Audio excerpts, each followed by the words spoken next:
this nation will rise up and live out the true meaning of its creed. We hold these truths to be self-evident, that all men are created equal.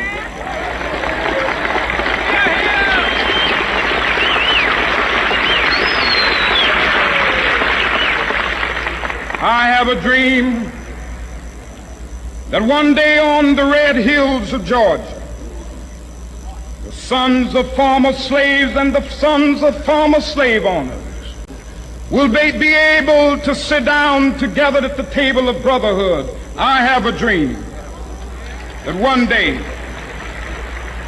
even the state of Mississippi, a state sweltering with the heat of injustice, sweltering with the heat of oppression, will be transformed into an oasis of freedom and justice. I have a dream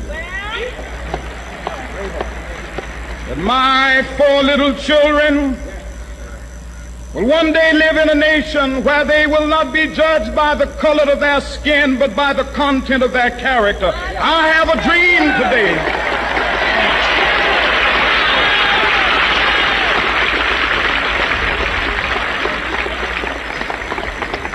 I have a dream that one day down in Alabama, with its vicious racists, with its governor having his lips dripping with the words of interposition and nullification, one day right there in Alabama, little black boys and black girls will be able to join hands with little white boys and white girls as sisters and brothers. I have a dream today.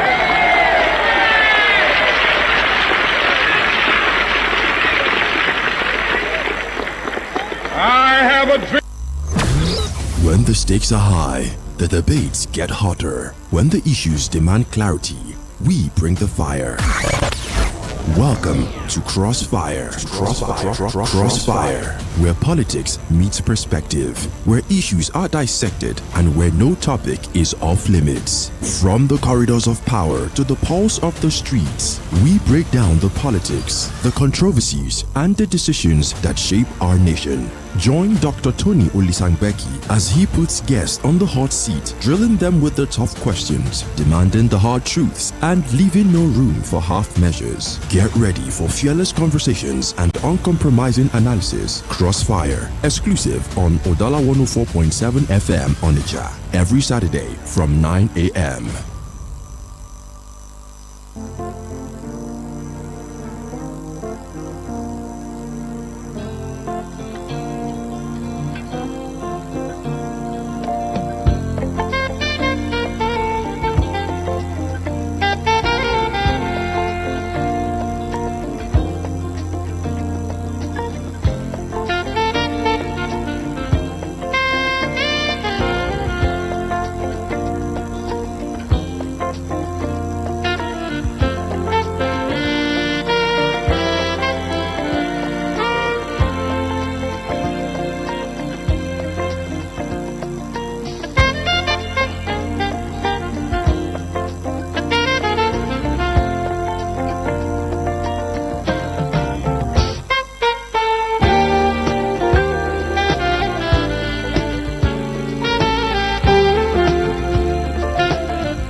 A very beautiful morning to you and welcome to Crossfire on Udala 104.7 FM this lovely Saturday morning, today being the 18th day in the month of October in the year 2025. Wherever you're listening to us from and whatever you may be doing, it's always a pleasure to have you, to know that you are there listening to us. Remember, what we do here is not just spiritual, it's not just political or social, but it is transformative. And we are so much happy to always bring you to speed about different political developments, especially as it affects the governorship election in Anambra State that will be coming up on the 8th of November 2025.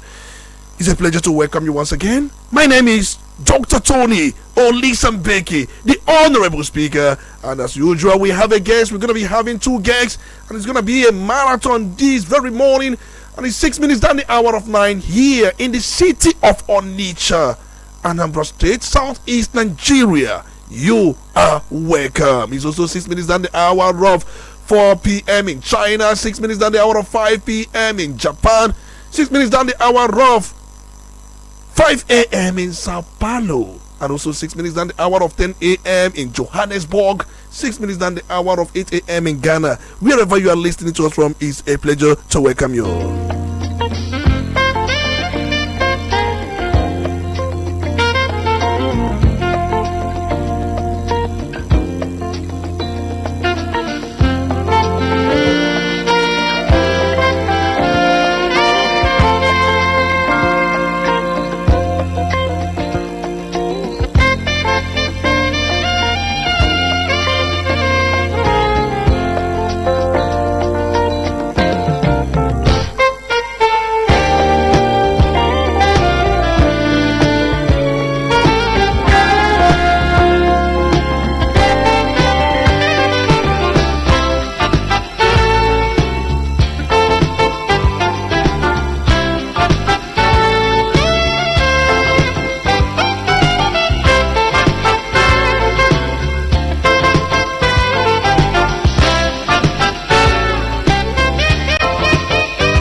We are going to have our first guest this very morning, and we'll be having the person of architect Obiora Emeka Ekweme. Obiora Emeka Ekweme, I think he is the first landscape architect here in Nigeria. Studied in the University of Sheffield, United Kingdom, and a nephew to the foremost nationalist Dr. Alex Ekweme. He is from Oko, and he is the Chief Administrative Officer, John Nwosu Campaign Organization. It's my pleasure to welcome you this very morning, Architect Emeka Obiora Ekweme. Thank you for having me. And let's quickly begin with what your party is presenting to the people of Anambra. We know that the time is ticking, and before you know it, it's November 8th. I don't know if you calculate from today, it should be around 23 days or 22 days to the election. That tells you it's about 3 weeks away from the D-Day. I want to ask, is your party ready? Oh, we are very, very much ready for this election. I'm going to first of all introduce the candidate for ADC in the person of Mr. John Chuma Nwosu, who's a very astute business person to guide the affairs of Anambra State, and also his deputy, Dr. Nwobu, who's also a tested veteran in politics as well. These two gentlemen will steer the affairs of Anambra State in the very right direction.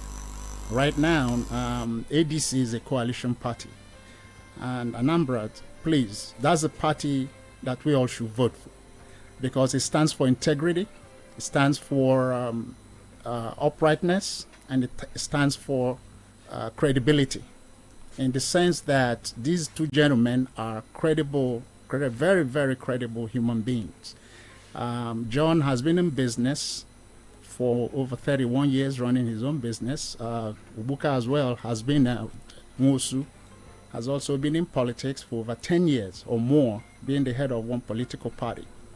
So with experience, ADC, African Democratic Congress, is the party that we all should vote for. We are identified by the handshake. You know, in the olden days, a handshake means an agreement, an honor, so that when you do a handshake with somebody, whatever you guys have talked about is very much agreed on. So that's why we adopted this handshake. so that everybody should know that ADC has come to stay. ADC will make Anambra great again, because there are so many problems bedeviling Anambra State. So we now talk about the... You want to talk about your programs? Yes. But before you talk about your programs, you are saying that ADC signifies handshake, no ekwenaka. Yes. And then what does that ekwenaka mean to the people? You say that it's friendship, or is it friendship the people will be looking up for? No. What are people going to be looking up for? That people going to also be looking up for good governance. Good governance. Yes. So you are assuring the Anambra that your candidate will provide good governance to them. I assure them that he will provide. Do you have evidence? Well, the evidence that I have is a man that has had his business for more than 31 years. If you look at any state government, the state government is like an entity with a CEO who's the governor, and also the board of directors, who are most likely the commissioners. So if you impose that or transpose it the way John Woso has run his organization, then you find out that he is the man suitable for the job, because the way he has made himself who he is right now, he's going to translate that into making Anambra State a state that is great again. Thank you. So, all right, that's for the candidates of your party. Now, let's talk about the programs. Okay. And I'm understanding that there is James' agenda for the people of Anambra State. Can you let us know what that James is all about? Though many of you have come here to talk about James, and then I don't know if he has become an aphorism or a patois, but in any case, what is James all about? Okay, James is basically the mantra for John and his campaign at ADC. What does James stand for? The first S is for security, the H is for health, the first E is for education, and the second E is for the economy, and the third E is for environment, the M is for markets, and the S is for social welfare. So that's what it's SHEEEMS. Thank you. All right, and let's quickly go into market. What do you think he will do in the area of market in Anambra State? Remember, Onitsha being a George, the commercial nerve center of the country, and at the same time hosting the largest market in West Africa. Do you think traders have problems? Do you think generally there is a problem he needs to fix in that area, or do you think things are working out perfectly, or he's going to expand the trading business in the state? What do you think he's going to do in that area? Okay, Onitsha market, when we were growing up, history, we were thought that Onitsha is and still is the largest market in West Africa. When John takes over office, come November 8th, by the grace of God, that market will be expanded. The name will be brought back, because Onitsha has been tested. It's a very large market that we have here, first of all, in Igbo land, and then throughout Nigeria. So if he comes into power, there will be changes. I assure you that there will be changes in Onitsha market. First of all, is a name that resonates all over the world. And that thing is to, first of all, make it known again that this is a very big market that the Igbos have. And any other problems in terms of maybe the bad roads and stores that are ineffective, then we'll be able to do something about it. So you are talking about the issues of roads, but then have you identified one? Well, we have. I think the main road leading into the market. We need to do something about it in terms of either expansion or basically making it very, very motorable. The thing I see in Nigerian roads is that when these roads are built, there are no walkways. So you find... So the way, you studied in UK, do they have walkways over there? Oh, you can never build a road without a walkway, especially in a major city, because that separates the pedestrians from vehicular traffic, so that you have less accidents. But here in Nigeria, it's like it's crazy, because we don't calculate that we need these roadways. These walkways. Okay, let's talk about health and education. What do you think that your candidate has for the Anambra State in that area, because you have to judge what we have on ground, and then you go further to look at what he may add or what he could change. What do we have on ground, and what do you think he's going to bring on board? Okay, thank you so much, Dr. T, for such a question. The health in Anambra State is pathetic. And the reason I say it's pathetic is because most of these health centers do not have the drugs, neither do they have the equipment to treat certain diseases. I've been talking to myself that, God forbid, you fall sick at night. Where would you go? Most hospitals are locked up.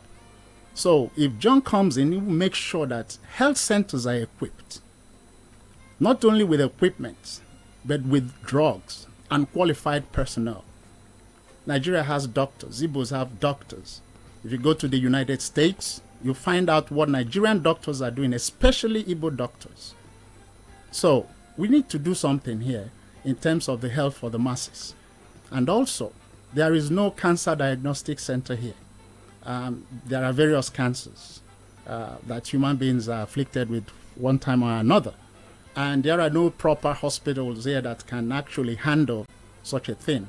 So with John, there'll be fresh air as far as health is concerned. You know, it's easier said than done when you say, we're going to do this, we're going to do this. You know, it's all about promises. And one thing about Nigerians is that they are not taking promises made by politicians so serious, because over time they will tell you that these people have been given the opportunity to go in there, but they keep messing up things around. So what is that difference your candidate is bringing to the table, knowing fully well that confidence reposed in politicians by the Anambra and by extension Nigerians, these things are quickly, or these things are being eroded, or these things are gone? Yes, because the thing about John is he's a well-traveled man. Okay, he has been to several different countries in this world, and he knows what good healthcare is all about. And I think when he comes in, and I know very well that whatever he says he's going to do, he's going to do it. Okay, for instance, John Nwosu had said he's going to do one term. And then people were thinking, oh, well, here comes another politician with this idea of one term, so that when he gets in, he's going to change the thing again. No, he swore an affidavit to it that he's going to do just the one term. And he deposed one. And he at deposed the Federal High Court. Okay. So yes. What does that mean? Because some have argued that why that may be material could be because Constitution supersedes the affidavit. That when it comes to Constitution, affidavit is just a piece of tissue, comparing to the Constitution. The Constitution says that somebody should go for a maximum of 2 terms of 4 years, and you are saying your affidavit to restrict you. That has no legal backing, especially when you are considering the Constitution. Okay, whenever you swear an affidavit, you do that under the penalty of perjury. And one of the cardinal sins after murder, perjury is the second one. So you can't just attest to a document in a court of law, and then when the time comes, you go ahead and decide to change it. I don't think so. So most politicians do that, because I tell people that Nigerians, majority of us, whenever we sign a document, even though we sign that document with our own blood, when it comes to enforcing it, things change. But not this time. He's going to do 4 years, and he has attested to that, and he has sworn to that. And personally, I won't be a party to when the time comes, there's a lot of English or grammar going. No, he's a man that has said he's going to do it, and he's going to do it. He's a man of integrity.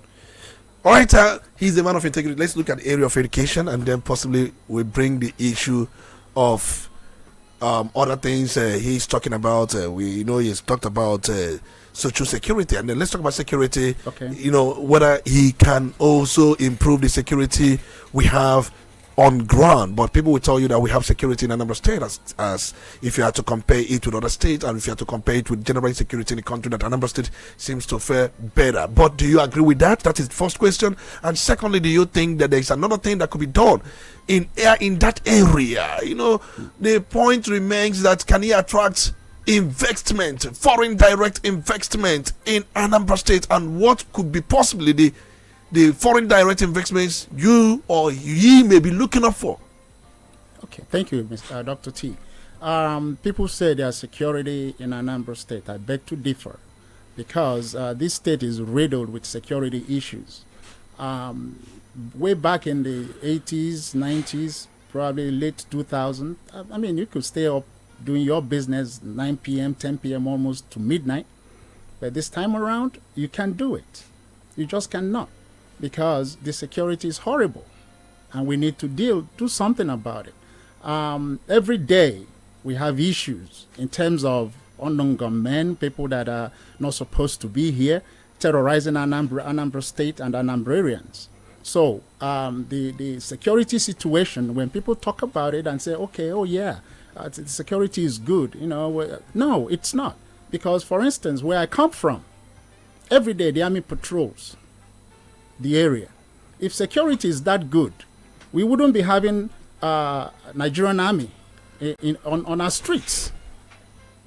All right, if security is good, we won't be having Nigerian army on our street. But in any case, there is need for vigilance at all time, continuous vigilance. There's no doubt. True. There's no doubt. So now, having known that, I wouldn't say that the government of Anambra State has fared very well. The last time we checked, they empowered youths with one skill, one youth two skills project, where over 8,300 youths were given grants, seed grants, for them to start up business. At least this is a way of also taking care of issue of insecurity, because these youths, they are going to be busy with some of the things they have learned. And do you think that is not something, or it is something that should be studied, or you think your party has something different? Okay, it's good that youths are empowered, because one, Nigeria in this world has one of the youngest populations of youth that ever can be. So it's one thing to empower the youths, it's another thing to follow up and see whatever you empowered somebody with, that person is actually doing with the money, what he was given to do. The situation in this country, or especially in Anambra State, is that yes, you can empower the youths. Are the youths going to use that empowerment to the benefit of themselves and their families, and also to make the state great again? So it's not just, okay, I did this, I gave all these youths this amount of money, hey, go have a party. Because some of them basically are going to have a party with this thing, So it doesn't stop there, because there should be something, a setup to monitor the programs that you are advocating, to make sure that it leads to the making Anambra great, the economy improving, and the youths being employed as well. Okay, if you think so, do you think that the message is sinking with the people of Anambra? The message has been spreading, or his gospel, because I will call this his gospel. He has been going around with the gospel of shames and what he would do for the people. Do you think the people are taking those messages he has been going up or going around with, taking it with every sense of seriousness? Is it sinking? It is sinking. How do you measure that? Okay, how do I measure that? How do I measure that is this way. The people who we've interacted with, they all recognize that security issues. They all recognize that there's no health care. We're not talking about education or economy or environment. So it is resonating with the people, because these are everyday issues that people see in terms of security, in terms of health. You go to a hospital, there are no drugs, there are not enough doctors, and some of the doctors are there, especially very intelligent doctors, I might say, but they lack the equipment. And personal experiences that I've had tells me that something needs to be done, and that is why John is insisting that every healthcare will be fully equipped, at least in every community, and then state hospitals should be fully equipped. For instance, you go to some of us travel out, and what beats me is this: when we travel out and we see things done, and then we don't come back to replicate it, it's nonsense, okay? Because once you fall ill or you have any sickness, the next thing they will do is call an ambulance. An ambulance takes you to the hospital, and at the hospital there is no doctor that will refuse treating you. But take somebody in an emergency case to a hospital right now. First of all, they're going to demand money before before you can be treated, and God forbid you don't have that money, they'll be running you from one hospital to another until, God forbid again, that person passes out and dies. So with John, no, you go to a hospital, there are basic drugs, what they call OTC, over-the-counter drugs, that are supposed to be in every hospital. We're not talking prescription drugs now, that a doctor has to write a prescription for you. So there will be a change. All right, there will be a change, and then in that change is what you think that the people will grasp. Yes. And one thing you know about our people is the fact that anybody who parades himself right now, they look at the person. What is this person looking for? Is this person interested in Anambra State Treasury, or does he want to have access to the Treasury? And could it be that all he's interested could be the Treasury? So, an issue of integrity. You have avowed that the candidate of your party has integrity, and then one would also ask, how did he make his money? Because we know the context of an election is not what people will say in a local parlance, a biscuit thing or my thing. So how did he make his money? I'm aware that he has been here and he told us how he went to seminary. Does also that guarantee the kind of righteous life he lives? Is he righteous? Street to sensu. Okay, righteousness, we know that righteousness can be defined in so many ways. Actually, on this earth, there's no one that is righteous except God. There's no one that is righteous. Except so God. You mean you are not righteous? Well, I wouldn't say that. I would say that I'm not righteous in the sense that biblically, for you to be righteous, you got to be no sin in you. So you have sins in you? Oh, of course, I'm a human being. So you've been committing sins? We all commit sins, not just No, sin. you, not we. No. I want you to answer for yourself. So when you say we commit sins, it depends on what you're talking about in terms of sin. I have sin in me. I can't deny it. Or you live with sin. Of course, if you live in sin too. We live in sin. We see sin every day. Because what St. Paul said is that if you want to avoid sin in this world, you got to live the world. What do you mean by you got to live you got to die, because you're going to see it every single day. You got to deal with it. So what do you define as sin? So sin could be defined in so many ways. You're not helping out your brother. It's sin. You're quarreling with your brother. It's sin. You say you love your brother, and then you love God. Bible says, how can you love God who you don't see? Okay. So those are the things that there's no way anybody can come out and say he's righteous. It's only Christ. So you're just trying to defend the fact that he may not be righteous, but that does not mean he has no integrity. Exactly. Is that the point you're trying to make? That's the point I'm that trying he has integrity, but he may not be righteous, just like every other person. Every other person. He may not be righteous, but he has integrity. And being somebody that has been raised in a seminary, as he has been there, if you deal with this man, you will see the integrity in him. He doesn't basically portray himself as somebody who's a bourgeoisie, put it that way. No, he doesn't. He's a very simple man, walks about simply. Now, you talked about his business. He has been in IT for more than 31 years. This is a self-made man. Okay, he made his money himself. And when you have people like that have a company, Jetlink, that is in IT, and he has built it and made a name for it, so those are the people that you trust. Now, we're not talking about educators, okay, who haven't done any kind of business, or maybe trying to see if they can use the state to run a business. No, John is not that type of person. All he would do is come in as the governor, by the grace of God, November 8th, and do what is needed to make Anambra State. He will apply his experiences together with his deputy. Those two men will make Anambra something that we have never seen before, and in 4 years, because it doesn't take eternity for you to do anything. If you're committed to it, yes, of course you can. Okay, but then I know very well that the people will ask you a question. I can go on and ask you about your social programs or social intervention programs you have for both the women, children, the youth. You've not told me of any, or do you have any? Oh yeah, we have a social program. Okay, coming to the society, if I have to take society as a whole, there are no social programs. Women need to be empowered. These security men, they need something like a life assurance thing, so that if somebody is going out, God forbid, he doesn't come back at night, then there is some kind of bag that he can pull money out from, which is a life assurance program. Also for the youths need training at all times. There'll be social programs for us, for training, to train these youths to disabuse their minds from these terrible things that they do right now. Okay, coming down to children.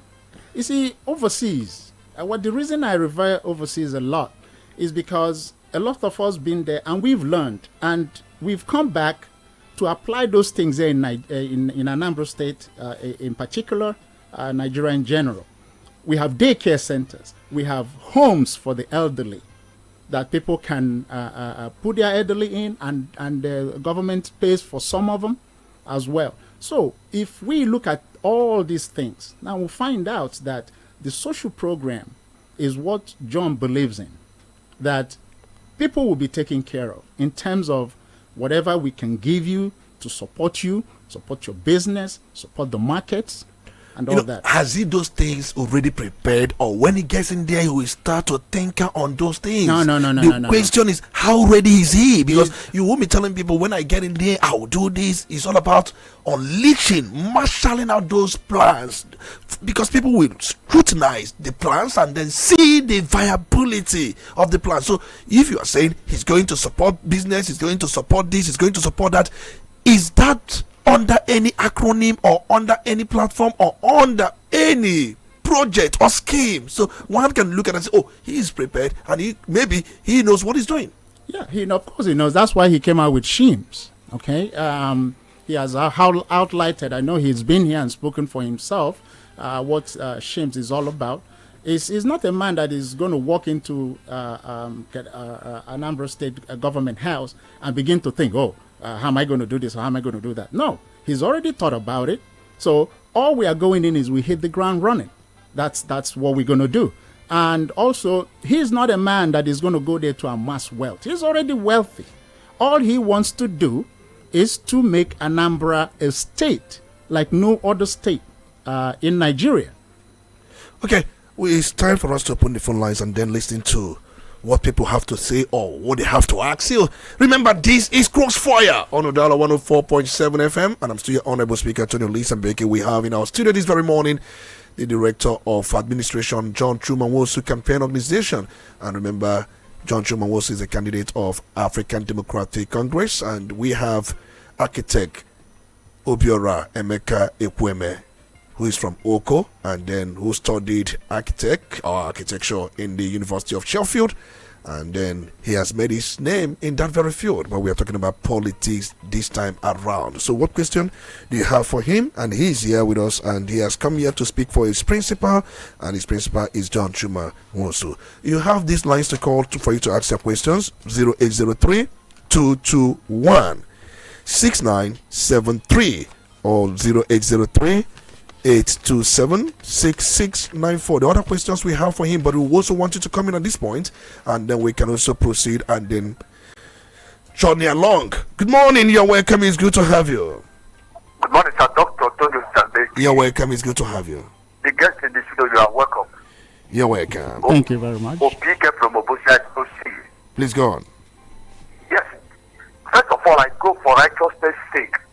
There's nobody that is righteous, including me and you all there. The Bible says that everybody is a suspect. We sin each second, each time, in the presence of God Almighty. Now, I go for one act. From day one, Chief John Moses enter Udala station. I begin to write everything he's saying down. One, he said about the security issue that he will bring a electrical fact in a way that he will be monitoring what is going on in the country as a security issue. Secondly, good hospitals, schools, this and that. See, I've encountered him, but he don't know me. Rene, we there. I see truth in that man's eye, but one thing I will hate later on. Let him put on in practice and make people to believe in this Anambra state. Because everybody see what is going on. you watch what Soludo said, if Soludo begin to bring all the things he said in, people begin to see it. One is what he did in Okadia for that White House. Everybody see it. Mention all this. And that's what people want in this Anambra State. If you said yes, let yes become yes, not no. Because people have seen a lot from all the politicians. They'll be on air saying a lot of things. Later on, they will not do it. Please, I know you are hearing me. I've seen you before. Put this in practice and make Anambra people to believe. 4 years we are watching, sir. I read my case here. You are blessed. All right, thank you so much, OPK from Obosi, for your own thoughts about the discussion going on. Remember, be part of the discussion. And we are talking about Anambra State here. We are talking about the destiny of over 7.2 million people. We are talking about their future in the next 4 years. So it is something that you must add your own thoughts. You can't just see it as a tea party thing of it. You must talk. We are talking about the destiny, the future of the people. Let's go back to the phone lines. Good morning. You're welcome. It's good to have you. Hello, good morning, Dr. Mbeki. You're welcome. The guest in the studio, good morning. Good morning, my brother. I don't have much to say other than I wish Anambra people will look inward. That John Wosu, I've come across him, he's a good man and the type of person that we need in this state to reform this state. But I'm afraid the kind of state we are, money back politicians. But let God see him through, my brother. Thank you. All right, thank you so much for your thoughts this very morning. Let's go back to the phone lines, and then I don't know if those who are calling the other line, seems that one line is working, but let's see if we can. Good morning, you're welcome. It's good to have you. Dr. Tony Olisa Mbeki, may God bless you, sir. You're welcome. It's good to have you. For your wonderful presentation. You are wonderful person. Tony Olisa Mbeki, we are very inspiring. God bless you. Thank you so much. My name is Ishe. I just have this question. Dr. Tony Olisa Mbeki, it is no longer news. People are saying it in the street, in their homes, that Anambra election is principally why Nazganu has not been released. May you again open up and tell us what's going on. Is it because of Anambra election? Is that why Nazganu must remain in detention? Is it because of Anambra election? Must Nazganu remain inside the VNS dungeon until Anambra election is over? Good morning. All right, good morning. Okay, and think let's allow him to come in here and then take some of the few questions before him and before we go on with other questions. Thank you, Ichio Koma. That's a very good question. Yes, as far as we are concerned, Mazi Nnamdi Kanu doesn't belong to where he is right now. He doesn't. I mean, it's unconscionable to keep a man bound up for these many years on things that are frivolous. Okay, so we advocate that Nnamdi should be released because we've seen criminals being released. We've seen criminals being granted amnesty in this country. It's something that is horrible to hear, while somebody who is fighting for his people is languishing in detention. It is not good at all. And then Anambra State election. It has come November 8 right now is another election. We did one August the 16th. It has nothing to do with Anambra election, basically. Because here, all we want is to have good leaders. Leaders that actually would put the masses first, not themselves first, not their families first, but leaders that will put themselves first. And we have that in John Wosu. Thank you. All right, that's what you said. Leaders that will put themselves, they put themselves, behind and put the people first. Yes. Oh, that's what you think. But you said that the detention of my correction, yes. The detention of Mazi Nnamdi Kanu has nothing to do with Anambra State election because he has been there since 2021. Exactly. And we have had election. In fact, I think it was in 2021 when it was detained, we had November 6th election in that 2021. Yes. So yes. We've had first election and all that. So exactly. you're just So trying it's to not, extrapolate that it might not really be directly connected, but No. It's a political thing at that level. Let's go back to the phone lines. Good morning. You're welcome. It's good to have you. Yeah, good morning, Dr. Tony Mbeki. You're welcome. Chidi Chukuma joining you from Boston. You're welcome.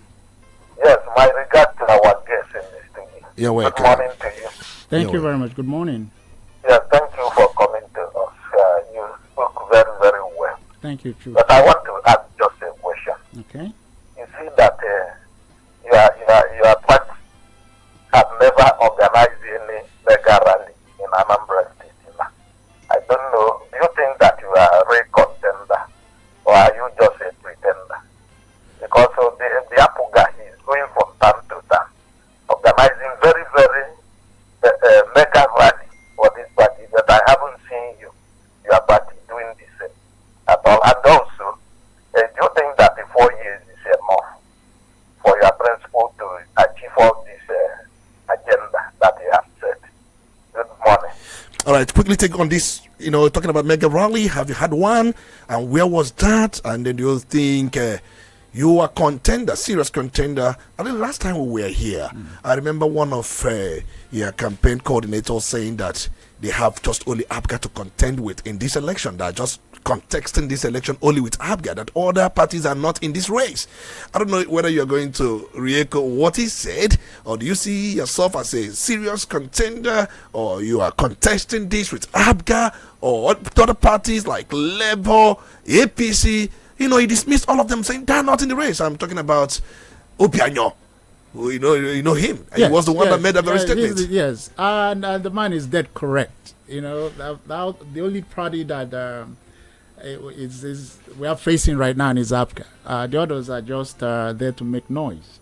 So I'll take this gentleman's question. Yes, there's going to be something coming up within next week in terms of mega rallies. I wouldn't divulge the thing here right now, but rest assured, you're going to get that. We are here to contest. We're here to fight. We're here to make Anambra State a great nation, a great state. Okay, so John Nwosu is here to do it. And again, your question is he going to be able to do this thing in 4 years? Come on, 4 years is a lot of time for somebody who's committed to doing good. Okay, and he has thought about it and ways he's going to go do these things. And believe you me, 4 years is not, it's more than enough for you to make a serious impact, in the lives of people.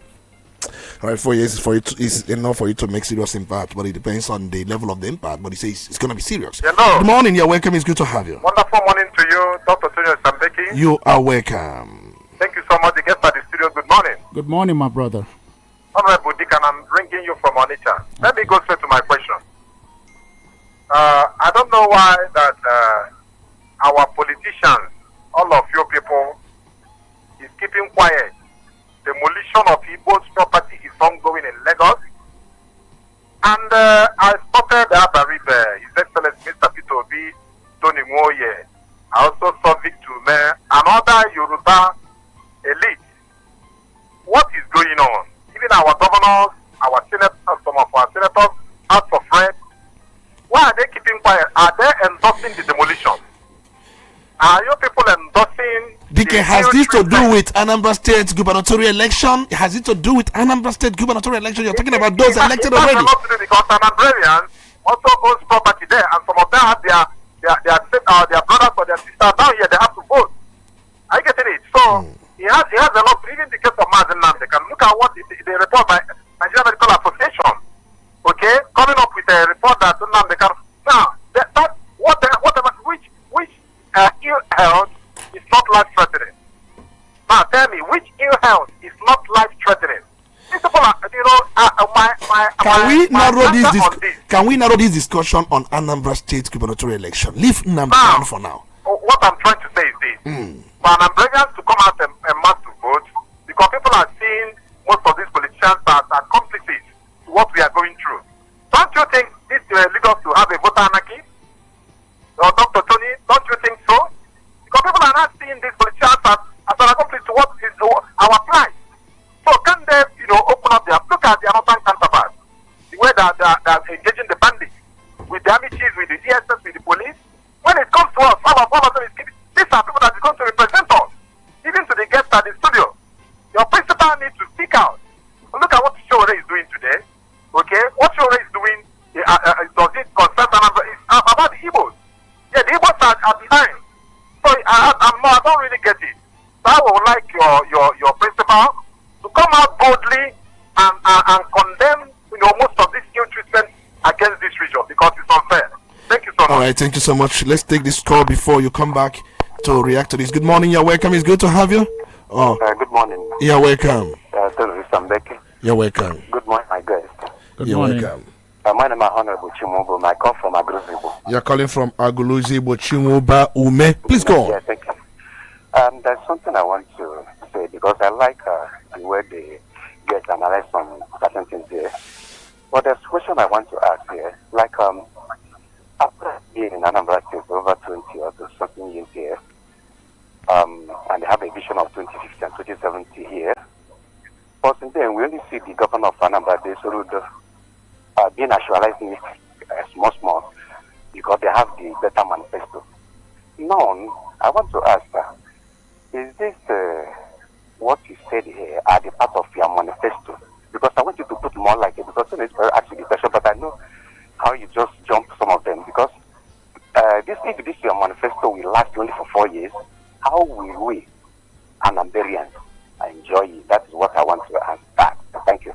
All right, thank you so much. You got a very question. All right, take on the question before we come back. Okay, thank you, Chumuba, for that question. Like I said initially, to do things, it's not rocket science. If you have a committed leader, he can achieve a lot within the not 4 years that is being allotted. You see, Anambra State, yes, it's a complex state, but it's not difficult to rule. It's not difficult for you to make an impact. You see, you can decide to take one thing and make an impact with it, or you can decide to take several things and make impacts on them as far as people are concerned. Okay, so 4 years. If you go to Enugu, you see what Mba did. Then if you go to Abia, you can see what the Abia State governor did. Okay, so if you're thinking that, okay, I'm going to do this in 8 years, no, because Nigerians, most politicians, they will tell you, oh, in 4 years, that's when you're going to see my best. Forget that. Because when it's the last term, when he's done the 4 years and it's coming on into the second term, he can do whatever the heck he wants to do, and nobody will go raise an eyebrow about it. Okay, so that is why we are committing that in 4 years, there will be a big difference in Anambra State from ADC and from John Chukwuma Nwosu. Thank you. All right, I don't know if you have also taken on the other question. Somebody asked you, did he put it down? Did you? No. All right, let's go back to the phone lines. Bring on the questions. We have the Chief Administrative Officer of John Chukwuma Nwosu Campaign Organization in the studio. Good morning, you're welcome. It's good to have you. Good morning. You're welcome. My name is Badmos. I'm calling from Udala. You're welcome, Badmos. I want to ask the guest in the studio. Anambra election. How are they prepared? Are they prepared? How many do they have? How many people do they have in the polling unit we have in this country? I mean, in Anambra State, because I don't like, or in a situation where so many areas they will not have polling agents, and at the end of the day, the votes that people will give to them will just be a waste, just as we gave to Labour Party in the last general election. So I want to ask, do they have representatives in all the polling units we have in Anambra State? If they have done that, how do they do it? Where is their office? In the local, do they have offices in so many local governments we have in this in the Anambra State? Where can we locate them? Because pasting posters and billboards is not enough. So I want to know, do they have people? If election starts today, can he assure us that every polling unit, every polling booth in Anambra State will have a representative of ADC? All right, we got that question, and then I also want to ask for you to answer the question. Okay. Because we have 5,720 polling units. So are you going to buy votes as well? And do you have agents in the entire 5,720,000 polling units? How much are you going to budget for these agents for their vote canvassing? How much are you also going to give these agents for them to buy votes from people? We are talking about 5,720 polling units. So let's have your thoughts on that. Okay. Vote buying, that's what every political party seems to be doing. So are you going to be different? Thank you. Yes, we're going to be different. Thank you, my brother Badmus from Newi. Yes, we have polling unit agents in all the polling units because we just completed an exercise where we had everybody registered with the INEC. ADC is on ground, coming out in full force. In terms of vote buying, which most political parties are gearing for, because you can agree with me that campaigns are no longer the way they used to be, because everybody's now settling down to see, okay, how much am I going to buy? How much money that I'm going to, do I have to come into with this election? ADC is not part of it. And I wouldn't come and say, okay, this is how much. No. But all our polling unit agents will be taken care of. That's the farthest I can go. Now, in terms of vote buying, it's criminal. It's a sin. I know Dr. T asked me what sin is. This is one of them, that you basically go sell your conscience for a can of beans. That's the way I look at it. Because, see, parties have actually weaponized hunger. Hunger is now a weapon that, you're going to think of your stomach before you even think of what this particular candidate is going to do for you. And they are utilizing it. The last election was horrible, where votes were being purchased, some up to 40,000 naira, some up to 100,000 to buy votes. Now, this person that is giving you votes, have you ever now sat down to calculate the amount of money he's giving you, the number of days he's going to be in office, and if that money that you've sold your conscience for will be enough to do anything for you? I don't think so. Now, let me give you an instance. A politician says, okay, vote for me. I'll give you 5,000 naira. Every politician, 4 years, if you calculate it, you're talking about 1,457 days. That's if there's a leap year in those 4 years. Now, he gives you 5,000 naira, and he stays in office 1,457 days. If you divide that, what you're going to get is 3 naira 43 kobo per day. That's what this man is giving you, something that he cannot even give to his own son or daughter, but he's willing to give it to you for you to sell your conscience. Okay, assuming that man says, okay, 5,000 may not be enough, then he does 10,000. The same thing, it comes to 6 naira 86 kobo. Let's say he does 15,000. It comes to 10 naira 30 kobo. Okay, for instance, if I tell you to come to my house and I'm going to be giving you 3 naira 43 kobo per day, are you going to do it? I don't think so. So it's a sin for you to sell your conscience. And then again, when you have problems in the community, you go to these men. No, you can't even talk to them. You can't even go to their houses. But you sold your conscience to him. So that is why I keep saying that we will not be part of whatever is called vote buying. Okay? We will do, if we come to you and preach our manifesto or whatever our programs are to you, if you're okay with it, then come with us. Come with us. Okay? And again, if we keep on doing this, how's Nigeria going to be better? Because every child, even the unborn, knows that votes are being bought. That's what we do, buy the vote, so that politicians don't do campaigns no more. All they're waiting for is come the day, we give this man money, buy his vote, and let him go to his house. They give you the money, and if you see the way it works, it's Saturday, most of these elections. So they give you the money because you're hungry. And you know that, okay, if I get 10,000, maybe I can buy a little foodstuff for my family just for that day. What about the tomorrow? What about the next day and the day after that? So let us not sell our votes. Let us look at the government, the candidate, and what he can do. And then you know what to do. So if you depend so much on that you're going to make money. This last election, I know of one family, a man told his 5 kids, better don't come back here without money. Can you believe that? So you are not going to buy food. That's the point you're trying to make. But that's what and you are encouraging people not to accept money when money is dangled before them. Can you bring out the sugar, put in your mouth? Let me see. Let me tell you something.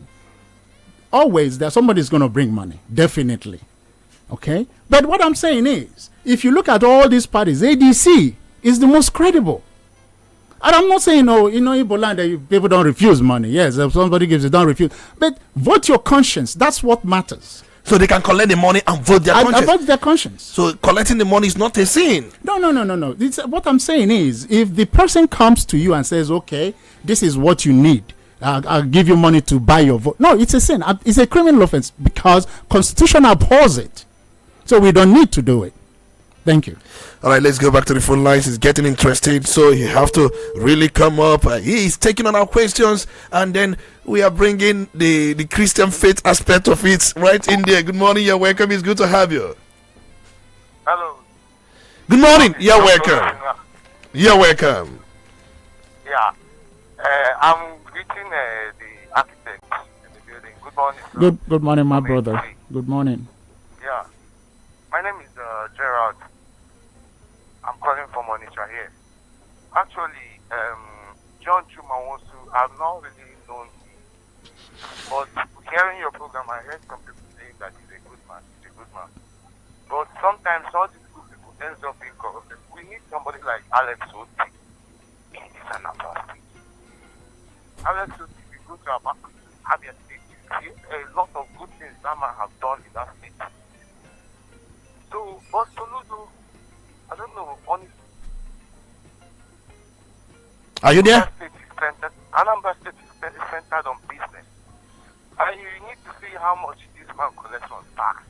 He collects so much and do so little. If you go around, you see some people telling you that those are built roads here and there, this and that. But we fail to see it. Look at the accident the other day at the major highway, at that Opi Weka that cost some people's lives. Understand? Then, do you see all these Akodo anti-South armed robbers in the name of security? Police themselves, they collect money. Everybody, they complain. So we need a good governor. If John Chumawosu knows that he's going to stand on his own way and not change, turn around. There's a Piawaya as a Kasoludo. Because the whole thing is now, well. Oh, we got that. But then I don't know if you have any. Good morning, you're welcome. It's good to have you. Olisa Mbeki. Good morning. Good morning. You're welcome. Hello. You're welcome. We can hear you. Please go on. Tony, good morning. Good morning, Ototoma. Hello. Oh, we can hear you. Well, sorry about that. We can hear you. Just like I told you earlier on, we can hear you. So just go on and make a statement. Once you are on, please make a statement. Once you are on, it's getting interesting. I think we are complete out of time. Let's have your final statement as we speak because we are complete out of time. We cannot even accommodate any other call. What is your final statement as we depart at this point?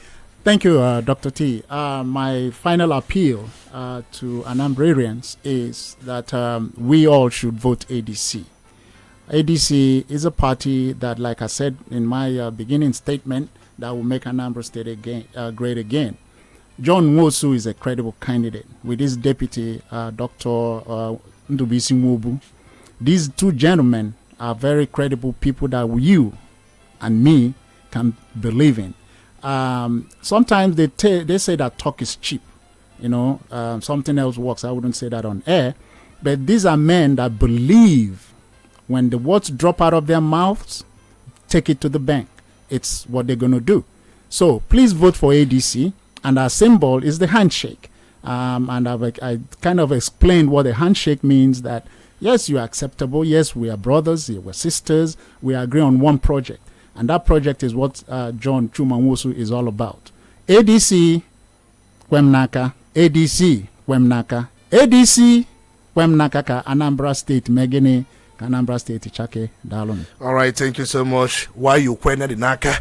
All right, thank you so much, Architect Obiora Emeka Ekweme. Thank you. And you are the administrative officer of John Nwosu Campaign Organization. Thank you so much for your time. Let's quickly take a moment. When we come back, we continue with the Crossfire. We'll be right back.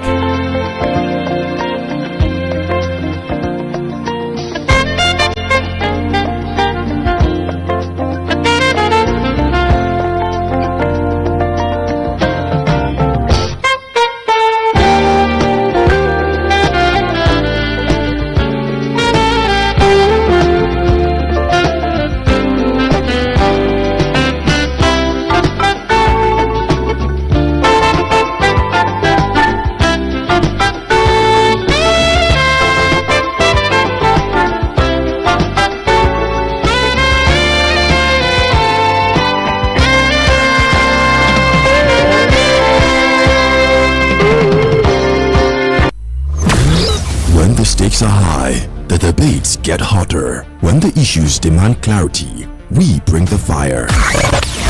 Welcome to Crossfire. Crossfire, where politics meets perspective, where issues are dissected, and where no topic is off limits.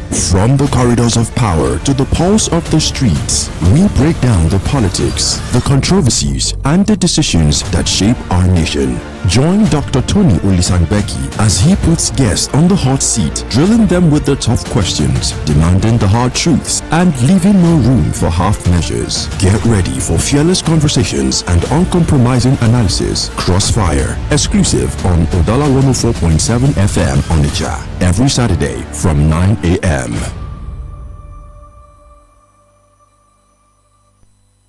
Quality bread, Wendy's bread, for your family breakfast. Wendy's bread, Wendy's bread, mama papa they like Wendy's bread, Wendy's bread, even children they like Wendy's bread. Wendy's bread, Wendy's bread, you get it better tasty, we go sweet your belly. Wendy's bread, Wendy's Wendy's bread, the champion. Wendy's bread, your tasty bread. You can contact us on our official address, Second Business Park, Enugu Road, GRA, beside Onitsha, Anambra State. We also have another branch at St. Michael Plaza at Tani Road. Also contact us on 070-1149-1571. Wendy's bread, your tasty bread. Wendy's bread. Udala Radio 104.7 FM. Seriously authentic. On the 19th of October, this month of spreading and possession, we're going to be having BBMS Blessings for Business and Miracles Service. Glory! Some years ago, I was having this program every month, and millionaires multiply. Blessings came upon businesses, came upon homes, came upon families. When we had the first series of BBMS, it was everyone a millionaire, every millionaire a billionaire. Now, it's everyone a billionaire, and every billionaire a trillionaire. Wherever you're hearing my voice right now, 19th of October, come here. Christ Embassy Mega Auditorium, 66 Limca Road, Old Road, or Onitsha, Anambra State. Don't miss it. Now, for further inquiries, call us on our telephone number 070-33004456. Praise God.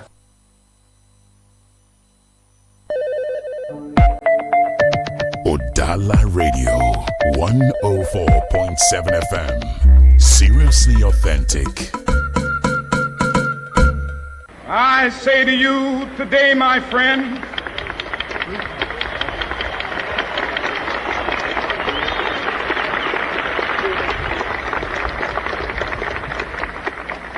so even though we face the difficulties of today and tomorrow, I still have a dream. It is a dream deeply rooted in the American dream. I have a dream that one day this nation will rise up and live out the true meaning of its creed. We hold these truths to be self-evident, that all men are created equal.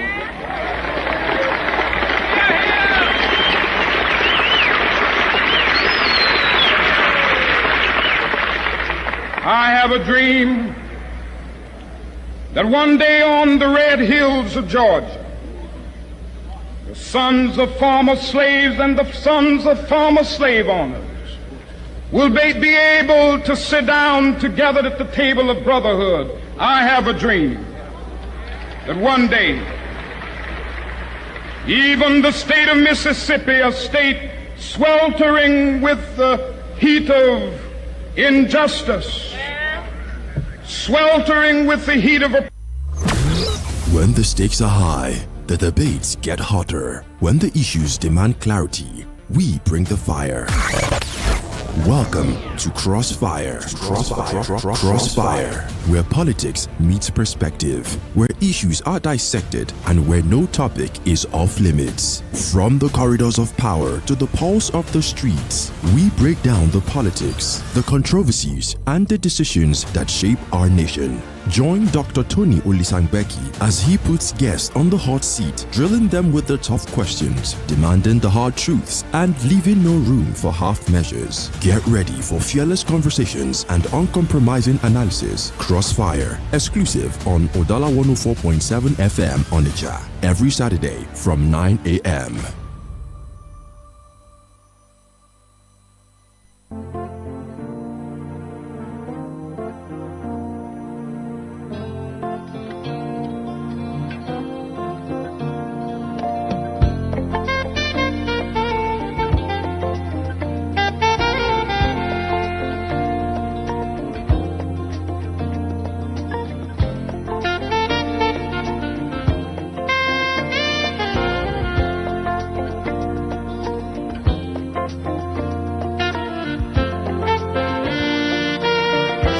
You're welcome back. It's to Crossfire on Udala 104.7 FM Onitsha, and we are back again. And I know many of you have been waiting, hoping to know who will be the next guest. And what we do here, we draw the guest and we get everything we need to get from them, leaving nothing untouched. So you're welcome back. I'm still your honorable speaker, Tony Olisa Mbeki, and this is Crossfire. And we have in our studio this time around, don't mind the noise. We have in our studio, we have Chief Barrister Oke Mwaro Ike Abatete, and he has come here many times, but we must also remind you, he was the pioneer local government chairman, Idemili North Council from 1998. You know, that was when they contested the election and they were sworn in, and then they made a lot of pragmatic changes. And he is here with us, and at a point he was very close to former Vice President Atiku Abubakar. He coordinated quite a lot of things for him. At a point, he was touted to be the running mate for Atiku Abubakar, and he has been with the creme de la creme, the political bigwigs in this country, from north to south, from east to west, a political juggernaut, and also a legal practitioner, a lawyer. It's my pleasure to welcome you, Chief Okemwaro Ike Abatete. Mr. Speaker, you know, when you were making that introduction, I was pinching myself to know if exactly I'm the one being introduced. But since I'm the only person here in the studio, I accept that it is me that you are talking about. You're welcome, and that should be a compliment anyway. Thank you. All right, thank you so much. We're going to look at things differently, but we're going to start with certain things that played out. We're going to talk about INEC very well, extensively. I don't know if you know anything about Professor Joash Amopiton, and we are going to also narrow it to Anambra State gubernatorial election, the governorship election. And we also want to ask questions every average Southeasterner would have loved to ask on the appointment of Joash Amopiton. And you have come here many times to say that you are supporting Soludo, that you have Soludo in your heart. Your vote goes to him. You have said it many times. But we are going to also look at how Amopiton's conducting an Anambra State gubernatorial election, if it's going to affect your candidate positively, negatively, or what you expect from him. Let's begin the conversation this very morning, because we are here to do justice to whatever we preach and whatever we believe. Do you know Professor George Amopiton? Let's start with that. Do you know him from anywhere? Have you heard about the name before now? Honestly, I don't know him. He's one character that I think I have not come across, except the sketchy notes that appeared in the newspapers and then television when he was being speculated as the next chairman. Beyond that, I don't know him. Beyond that, you do not know him. Do you think he's fit for this appointment? From little you have studied or you have inquired about him? Well, first and foremost, it is neither here nor there whether I think he is fit or not. The fact is that the appointive authority, which is the President and Commander-in-Chief of the Armed Forces of the Federal Republic of Nigeria, President Bola Ahmed Tinubu, in his wisdom, has found him fit and qualified to be the chairman of the Independent National Electoral Commission. And you know, it is not just Mr. President appointing somebody. The National Assembly, acting through the Senate, will go through the rigors of confirming the candidate. Therefore, it simply means that on paper, Professor Amopito is qualified to be the chairman, but haven't been nominated by the President in consultation with the Council of State, and then the Senate of the Federal Republic of Nigeria haven't confirmed them. So I think it will just be waste of valuable time, my trying to go into his other things that may disqualify or qualify him, because I have stated clearly that I do not have any personal knowledge about the man before now. So let us assume from the position we are that Professor Amopito is qualified to be the chairman, and he is also, let us also assume that he is very conversant with Section 153 and 154 of the Constitution, as well as the Electoral Act, which defines and empowers the Independent National Electoral Commission to organize and supervise electoral process in Nigeria. It is a safe assumption to say that Professor Mopito, being a senior advocate of Nigeria, will be very conversant with the relevant constitutional and statutory provisions that made it possible for him to be the chairman. All right, let's look at the issue at hand. People are saying that the president shouldn't have appointed somebody knowing fully well that he is going to also be a party to that very context. How can you appoint a referee when you know very well that you are one of the teams? And then have listened to likes of Rauf Ubweni Aribushola, the secretary of the African Democratic Congress, where he did mention that political parties should be allowed to nominate INEC officials, that if a political party decides to cow in or sell out his birthright, it becomes his own problem. Now, I know very well that in United Kingdom, political parties play a lot of role in nomination of officials that manage the elections, so as to make sure that everybody is represented in the election management and the way and manner it is conducted. What do you think is best for this country? The current position where the president comes in and make appointments, or what Arebochola said, political parties should be allowed to do the nomination, or you think the judges should be allowed to make or have a mini election amongst themselves in a way to bring in level playing field for everybody? Mr. Speaker, the only problem we have in this country is that we are operating a system that have a lot of integrity deficit. Our public office holders cannot vouch of their integrity. The people do not trust them. The people do not believe in them. Therefore, even if it is the judges, if it is the bishops, the clerk, whoever you think that will make that appointment, the people of Nigeria will still find question marks here and there.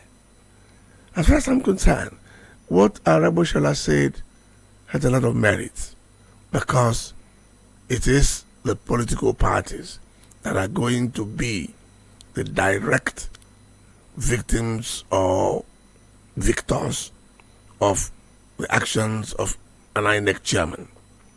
But that is taking it a little bit too far, because the super egos of Nigeria and the Bafana of South Africa did not determine who the referee was going to be in their last encounter at in the World Cup qualifier.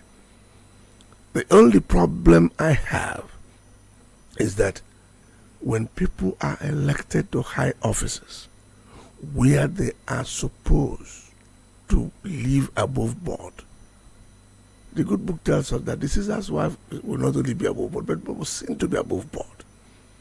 Anybody who is elected to be the president and commander-in-chief of the armed forces of the Federal Republic of Nigeria will be somebody whose integrity will be above board. When he speaks for all of us, both those who voted for him and those who did not.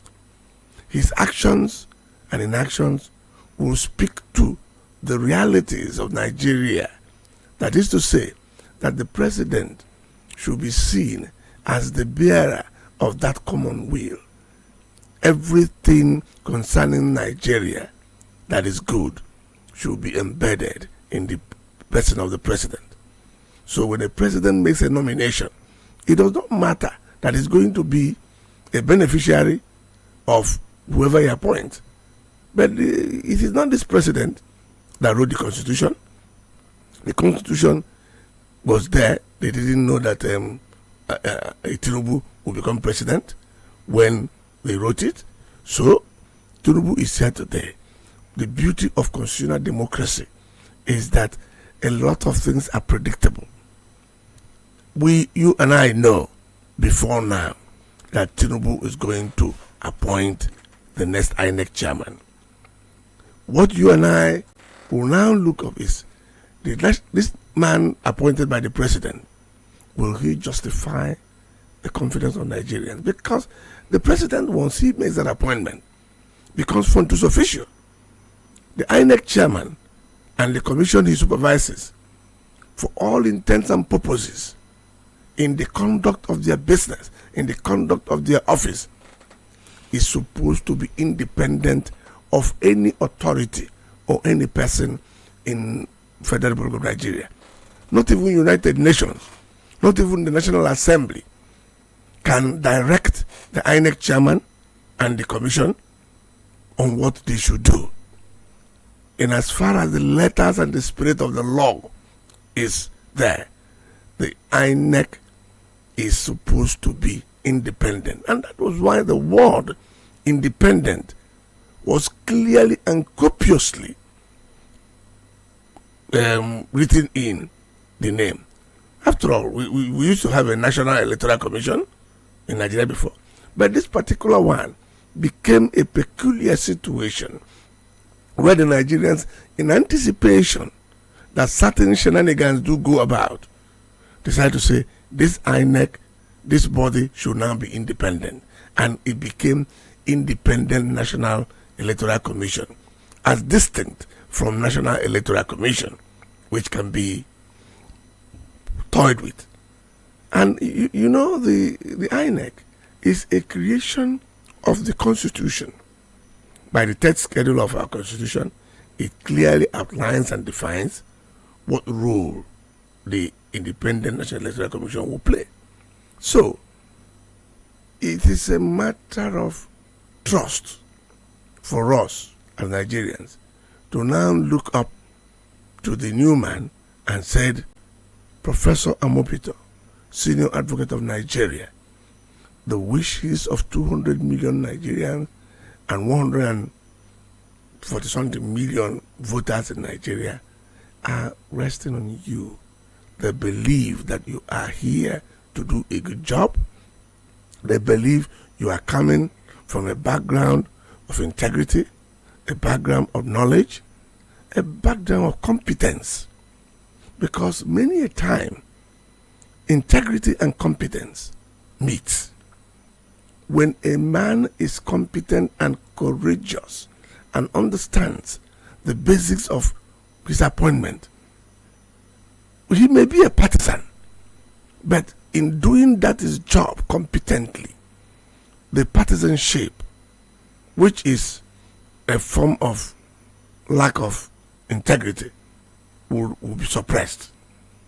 We are a man of knowledge, and I want to assume that a lawyer who has practiced for more than 15 years, who has done cases from the High Court to the Court of Appeal to the Supreme Court, and a college of his peers sitting as a committees of the privileges committee of the bar has selected him to be a senior advocate of Nigeria, he goes for something.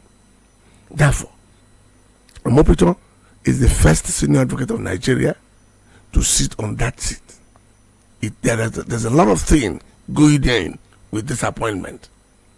The Nigerian Bar Association is standing by the wings. The Nigerian judiciary is standing because many of these professors who were appointed chairman, there is no professional supervisory role or some risk they will bear, assuming they go out of line. If Professor Mopito goes outside the tenets of the law, the body of senior advocates of Nigeria can call him inside a room and said, "Oh boy, others may go do this and go free. You cannot, because as a lawyer, you are supposed to operate at a level that is above the ordinary. Much more as a member of the inner bar." All right, let's quickly look at Anambra State election. Is important, and then that will be his very first litmus text. And then he said quite a lot of things. He said he's going to solve the issue of logistics problem. He's going to bring innovations. He's going to restore confidence people repose in electoral system. And he also went further to say that he's going to set up ethics and then conduct committee that will look at internal conflict of interest, especially when INEC staff is compromised, and once that person is flagged, definitely they are going to do something immediately. But he hasn't told us how some of these things should be done, and he said that there will be more communications this time around between the people. And in all of this, let's get a thought. This sounds so good when when you talk about pepper this or pepper that. It sounds so good. So what do you think? You see, I'm an incurable optimist. I like the sound bites coming from the man, and you'll understand my sentiment. I'm a lawyer, and I've been one for 41 years. Therefore, there is something for me there to defend in that constituency that has sustained me over these years. But as a Nigerian who has seen these things over and over, there will be a certain degree of skepticism from each and every one of us, which will make us to be more vigilant. INEC chairmen have come and gone. They have spoken. They have done this. They've done that. Okay? But I can tell you, the Anambra State election, for me, is not going to be any litmus test for Professor Amopito. If you ask me why, I'll tell you. Simple reason. The Anambra State election, November 8th, does not, in my own estimation, rank at that type of controversial election that will task the intellect, the integrity, the competence of INEC. We are running what I can basically say is a one-horse race. You keep saying it's one-horse race. It's one horse because I tell you, how many days to election? And where are the posters? You're talking about why are the posters? We just had ADC, representative just not quite long ago. Listen, last time I was here, it was also ADC. Okay. Where is APC? Where is Labour? Where is PDP? For the fact you didn't see them here does not also mean that they are not also making an effort somewhere else. I'm not talking about seeing them here. I live in Abatete. I drive from Abatete to a lot of places. Yesterday, I was virtually in the whole of Njikoka and Dunukofia. I didn't see any poster. I didn't even see the poster of my own party, of APGA. You understand me? I didn't see their posters. So what I'm saying is that this election is being taken for granted by the political parties. Both APGA, who is now maybe sitting on a comfortable pedestal because their candidate has done so well. The governor is running on the steam of his performance. So And from my own personal knowledge of what is going on in the party now, that was probably the reason why you do not see a lot of running around. Because Soludo, being a data person, has directed every APGA operative, go back to your wards, go back to your polling booth. It is in that your polling booth that your performance will be assessed. Virtually now, every commissioner is either the chairman or member of his ward committee, and each ward has now appointed officers in all the polling units in their various wards. So people are now beginning to realize that maybe running around the street and making the noise that makes people feel the tension of election no longer matters. All the politicians and the political parties probably have now gone more technical. They've all gone home to look at what they're going to do with the polling units, because it is at the polling units that elections are won and lost. So for me, INEC, once they conquer the issue of logistics, election is supposed to start by 8 o'clock in the morning. The people, the transporters that will bring the materials, the men, and will be there, and they will start on time. And when they finish accreditation and voting starts, what the law says will take place, which is counting of the votes, uploading of the result, and then taking it from there to the collation centers at the wards, and then from there to the local government, to the state, and the result will be announced. But I tell you something, the Anambra state election, why I say it's not going to be any litmus test is that it is still a localized election, and Anambra does not have any serious environmental challenges that will make movement to be difficult. Thanks to the government of the day, the insecurity problem has greatly been reduced. At least in the last 3 months, we are yet to hear any incident of kidnapping, armed robbery, and what have you.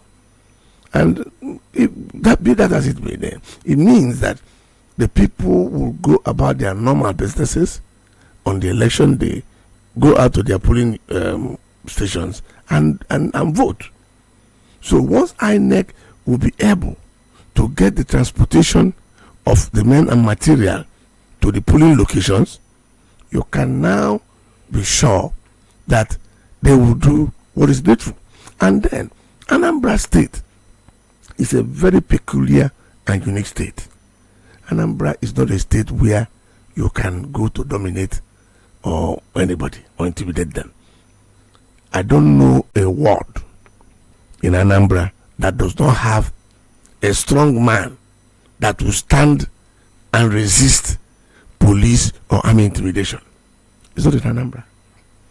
So INEC will be greatly helped by the capacity of the Anambrarians, because it's not easy. Many a time people get away with certain things in election because the people were really not interested. And the people in APGA will tell you, when they say Kokoroko, they'll tell you, okay, they live on your money. The rat cannot operate in the house where the housekeeper and the household members are awake. When you are asleep, the rat will come out from where they are hiding and then go there and finish your fish. So for me, INEC will have a long way to go after Anambra election. Anambra election will come and go. The problem of INEC will still be the national election, because the logistic nightmare of a pan-Nigerian election is yet to be addressed by any meaningful way in the INEC history, starting from when we started our electoral process in the days of Michael Ani. You come to Ebert Gabadia, you come to Maurice Wu, Ovie Whiskey, and the rest of them who have held sway in INEC. They are still grappling with the issue of disposal of logistics on the election day. All right, we've been actually listening to your lecture, but then many people may disagree with you, and some will tell you that if you don't get the election process or your recruitment process very right, that you cannot get anything right. And then many still believe that no matter integrity is something on paper, and then who has such integrity is left to be seen. When you give a man power, then you now measure what a man has or not. Precisely. But now when you also contend that the way we are doing it is also okay, like allowing the president to make appointments, some will tell you that's not okay, and then that will also make the field not to be a level playing ground. Why should anybody start at this late hour to start questioning why the president is making the appointment? Assuming you say he should not make the appointment, what will you do without the constitutional amendment? Just come to television house and make noise, or go to the internet and write copious blogs? No, I don't waste my time that way. As a lawyer, I look at the issues, I write a brief, I try to force my argument based on the issues I've raised that comes to determination. In this particular election cycle, appointment of INEC chairman is not an issue for determination, because it's already a predetermined issue. You and I know that the Constitution empowers the president to appoint, the National Assembly to confirm. Do you just derive pleasure in just talking, and talking that will not make any effect? If we believe strongly that the presidential fiat in appointing INEC chairman is not working for us, which many of us believed, looking at the antecedents of those who have worked before, then we must now go home and think out the modalities and ways of doing that appointment. But there is no sense in this climb. Virtually every institution in Nigeria has been corrupted. Will you not say National Assembly go and appoint? Can you trust them? Judiciary go and appoint? Can you trust them? And you say political parties. Where in the world does players choose a referee? All right. Let's where in the world does a player choose a referee? Let's talk about this Anambra State. Why do you think that Anambra State is not a major election, that is one-sided? You've said this thing many times, and many may not be happy with you. Many may not be. If they have their way, they will tell you you don't know what you're talking about. I agree. It is their right. I believe that they will say it. Even my own political parties will be telling me, why are you letting the cat out of the bag? Why not go and work as hard as you can? Let those who are sleeping, let them continue sleeping. But that does not change the fact that we have been here in Anambra State, where election contest has been fierce and competitive. Today, if you had been in any of the rallies being addressed by Soludo, you ask the very question he asked the people. And the obvious answer is no. And Soludo is not a man that is given to sentiment or frivolities. He's one human being I respect whenever he opens his mouth. As somebody can say, oh, he talks too much, he does this. He thinks through what he says. He is telling our people, gentlemen, we have bigger issues ahead of us, which is about development. This election will come and go. All right, this election will come and go. And then one thing people have also queried, apart from Mopiton, people have said that Haman is a Yoruba man. Being a Yoruba man, that also links him to Mr. President. That for the fact that he's from Kogi State does not take away from the fact he's a Yoruba man. Why would Mr. President appoint somebody from his tribe as INEC chairman, knowing fully well he's going for an election? That is one of the areas. And they say that nobody has done that before. No president has done that before. That is the area where all of us are supposed to show that concern. But as it is, a lot of us will want to go on a hypocritical stance. Political correctness. Well, the president can appoint even his son to be the INEC chairman. That would not be correct. appointing a Yoruba man to be the INEC chairman, as far as I'm concerned, is an overkill. Tinubu should not have done that. With all his story of being reform-minded and all that, he should not. Because let me tell you, if you take Nigerian electoral trajectory from the days of Eswa, who was the chairman of the electoral body before the war, and then you come to Michael Ani after this, and then you come to Humphrey Nwosu, come to Ebere Gwabadia, Maurice Iwu, and the rest of them. You see, there was then a deliberate attempt by the powers that be to allow people from the minority to head the Electoral Commission. If you check it there, it was people from Cross River, Akwa Ibom Rivers side that always held it. That was why when Humphrey Nwosu was appointed, a lot of Igbo intellectuals were really taken aback, because the question was, so Igbos are no longer in contest. We are no longer being taken serious. That is why an Igbo man will now be asked to be the chairman of the electoral process. You understand? That was the way. So Tinubu should have looked beyond his immediate tribalism, because he cannot extricate himself from the accusation of tribalism. But why are you bothering yourself? Why are you bothered? Has the president in any way or manner shown any form of pan-Nigerianism in his appointment? Every major appointment he has done has been Yoruba. So I would have been surprised if he didn't appoint a Yoruba man chairman of INEC, because he has shown that he has the courage to do the unthinkable.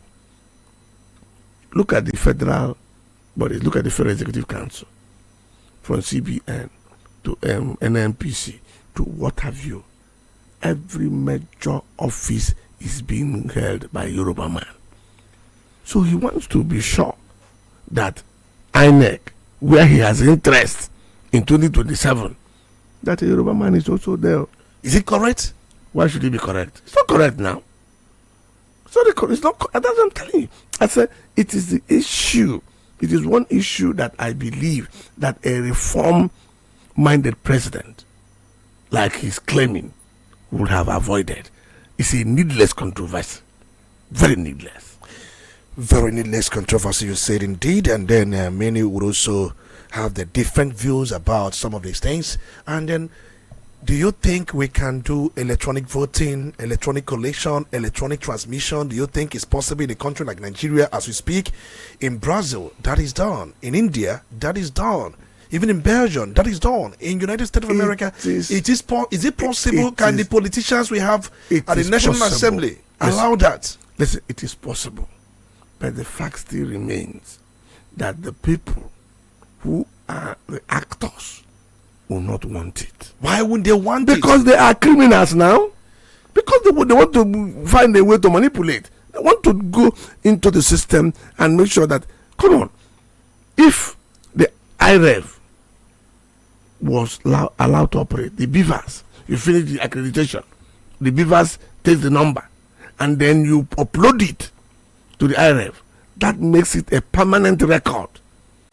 Once it is there, any vote that is not contained, captured within that accredited space, will not and void.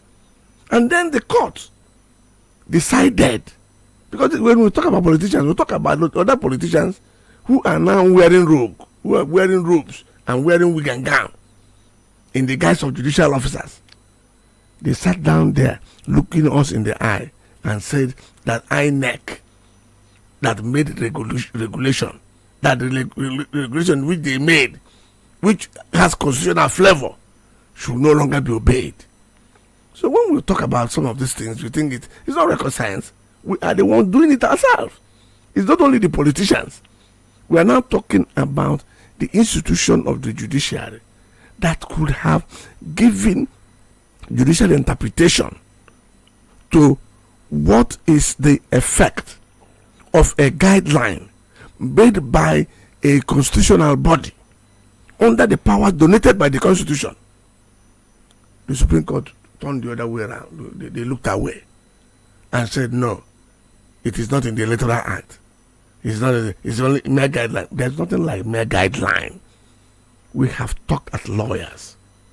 When a body is created by the law, and that body makes a guideline, what is now called a subsidiary legislation, because the guideline made by INEC is now taken as a subsidiary legislation.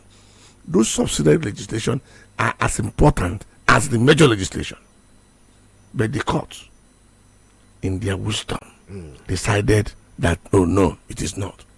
I can tell you, my brother Tony, if you go back now, trace a step back to what the judges have done, believe you me, they have taken the election back to the area of vote snatching. They've taken it back because it is now gone to where the man in Asorok said, steal it, grab it, run with it. Because that is the only thing that explains some of these things we're talking about. Electronic voting is so easy to be done. It does not need anybody to be educated to university level to understand what's all it. Somebody is there. Somebody can show you. This is where you're going to put your finger. Okay? And you put it there. It records. The reason why they don't want it is that once it is there, you can no longer erase it. You understand? That is this simple. So when you do accreditation at the polling units, and those accreditation are now uploaded, it takes on a permanent status. And with that, you can now say, this is what we have. Any form of overvoting results in cancellation of the polling in that voting in that area. But they don't want it. I want to ask you, because you have been in the United States of America, and you have lived your life in that very country. Yes. Which state were you in? New York. You are in the state of New York. And California. And California. So you're a New Yorker. Yes. And you're a Californian. One would also say that you are a guy man, having lived in New York and also having lived in California. These are very technologically advanced cities in the United States of America. I want to ask you, have you monitored the election? Yes. I participated in more than 3 elections in the United States. I was there in the United States to see the Obama Revolution. When young people, I live in New York at that time, people in the morning of that election day, some volunteers came to my house at almost 6 a.m. and I said, I became curious. I said, where did you come from? One said he came from Connecticut. Connecticut is another state just outside the precinct of New York. The other one said he came from New Jersey. It tells you the commitment of that volunteer.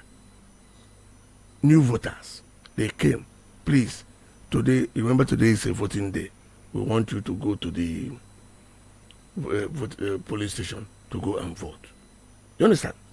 Because their belief is that the more people that voted, the more chances of Obama getting elected. And with that, they overwhelmed the system. And Obama won.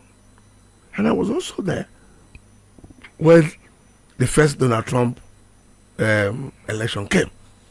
A lot of people were saying, no, Trump. I told them, I said, listen, America is not as sophisticated as you think. The America I know, the America I have lived in, the America I know is a chauvinistic society. The America will not allow, what's his name? Her name? Hillary Clinton to be president. And he was running against a man that says all the wrong things, does all the bad things, okay? But what he says and does resonate with a large percentage of the voters at the boonies and at the localities. You understand? Because the average American is a racist. Average American is a racist? Complete. And you have 84% of the white population to the 12% black, and then you have the Hispanics and the rest of them. So, you need, for you to win an election in America, there must be a certain balance. That is why they will tell you, the political pundits will tell you, any election in America where the voter turnout is less than 50%, the Republicans will always win. Because there are core Republicans who don't even want to know who is the Republican candidate or the Democratic candidate. When they get up in the morning of election day, by 9 o'clock they have voted. When I was living in California, there's a place called the Orange County. In Orange County, Anaheim and the rest of them, by 9, those old men and women, white people, they've all finished voting. And their vote is to who? Republican Party. It doesn't matter to them who is on the ballot. So now, for us here in Nigeria, we're divided religious-wise, ethnic-wise, and so many things wise, And do you see 2027? Do you see anybody taking the mantle of leadership from President Bola Ahmed Tinubu before we come down to Anambra State election proper? Well, you see, taking the election from Bola Ahmed Tinubu is a matter of strategy. And if you watch now what the APC is doing, what the APC is trying to do is to tell you that the election is over before even the election started. That is why they are garnering all the governors. Everybody that is anybody is now a member of the APC. And now you are going to be given a fait accompli. Why are you doing this? Do you understand me? But I can tell you, it is as easy as ABC to take power away from Tinubu if the opposition will be more strategic. They can be more strategic by, first of all, looking at the candidates among them that has the greatest pool, the greatest following, that can be able to make the voter demographics to be altered radically. Do you understand me?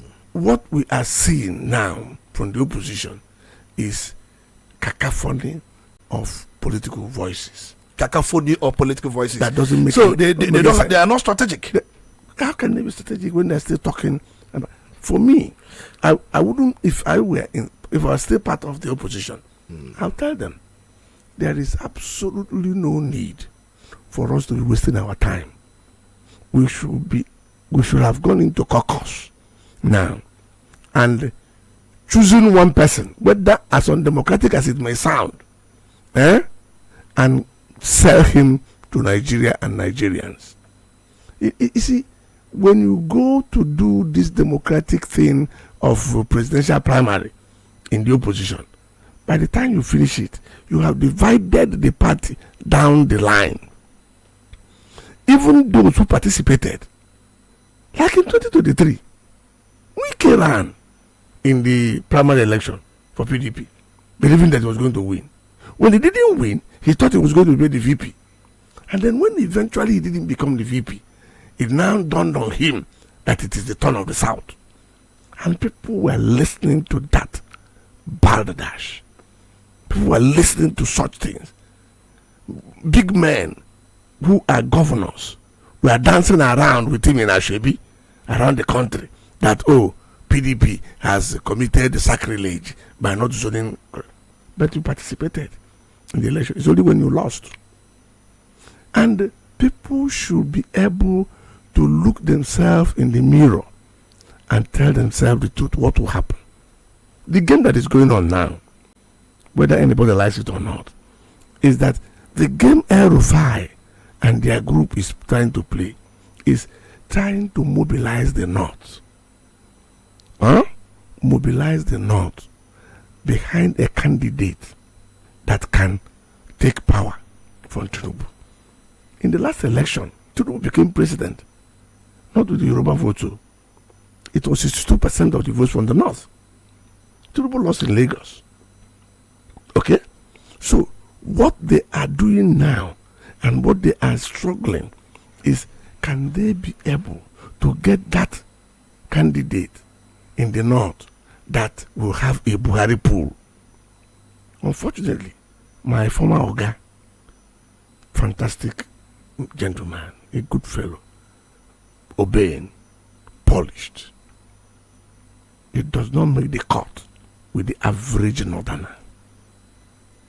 The northern people do Atiku.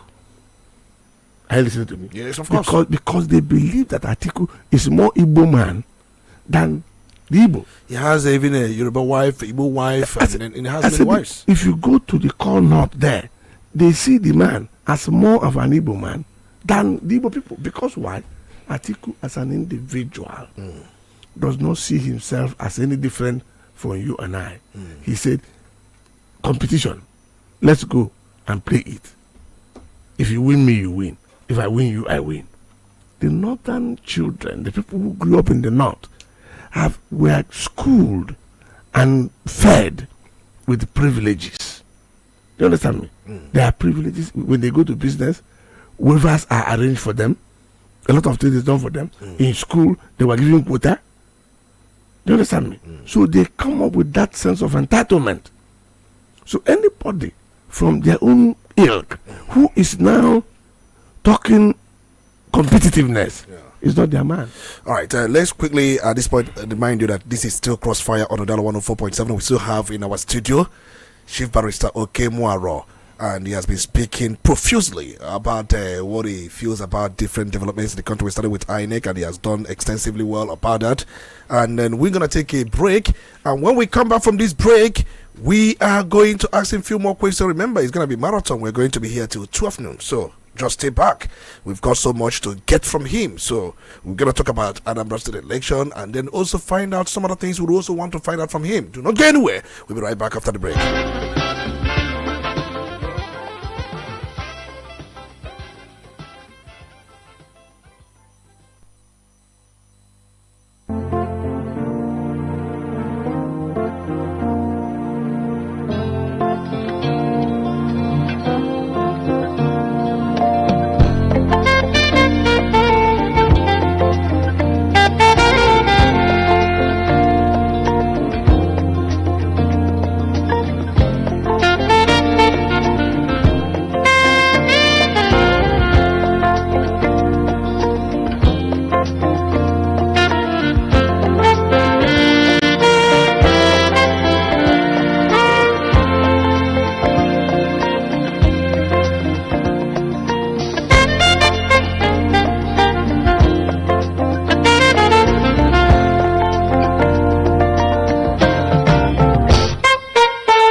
Udala Radio 104.7 FM. Seriously authentic.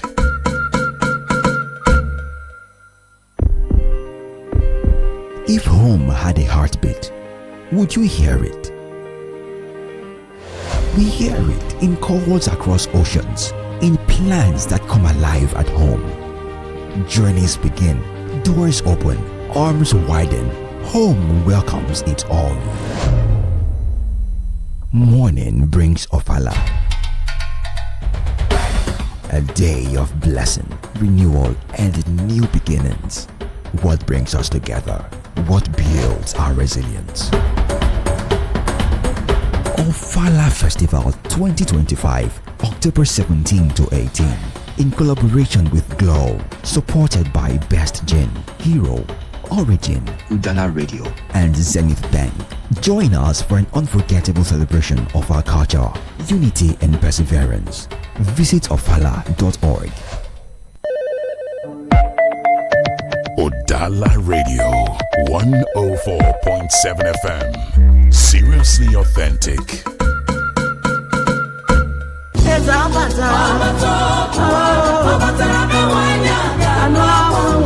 People of Upo and the entire Anambra State, get ready for a life-changing apostolic invasion. It's Upo Citywide Crusade, powered by Upo Christian Association, with the Restoration Apostle Johnson Suleiman, live in Anambra State. A divine awakening for signs and wonders. Come and witness the mighty miracles of God in a prophetic atmosphere like never before. Upo Citywide Crusade.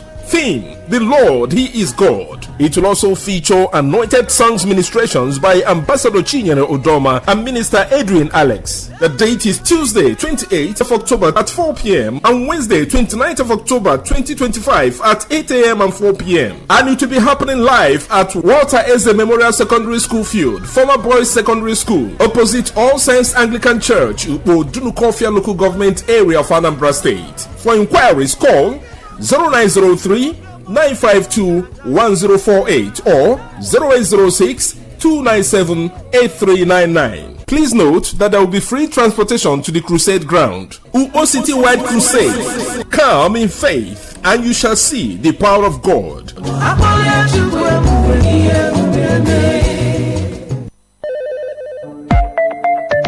Udala Radio 104.7 FM. Seriously authentic.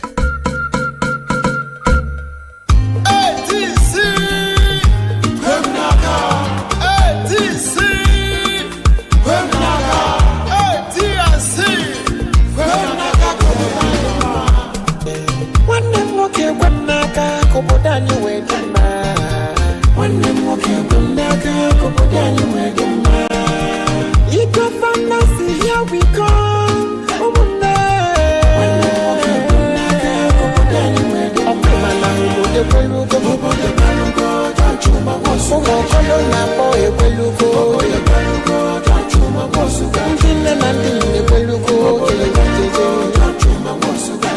Vote John Chuma Nwosu of the African Democratic Congress, ADC, as the next governor of Anambra State.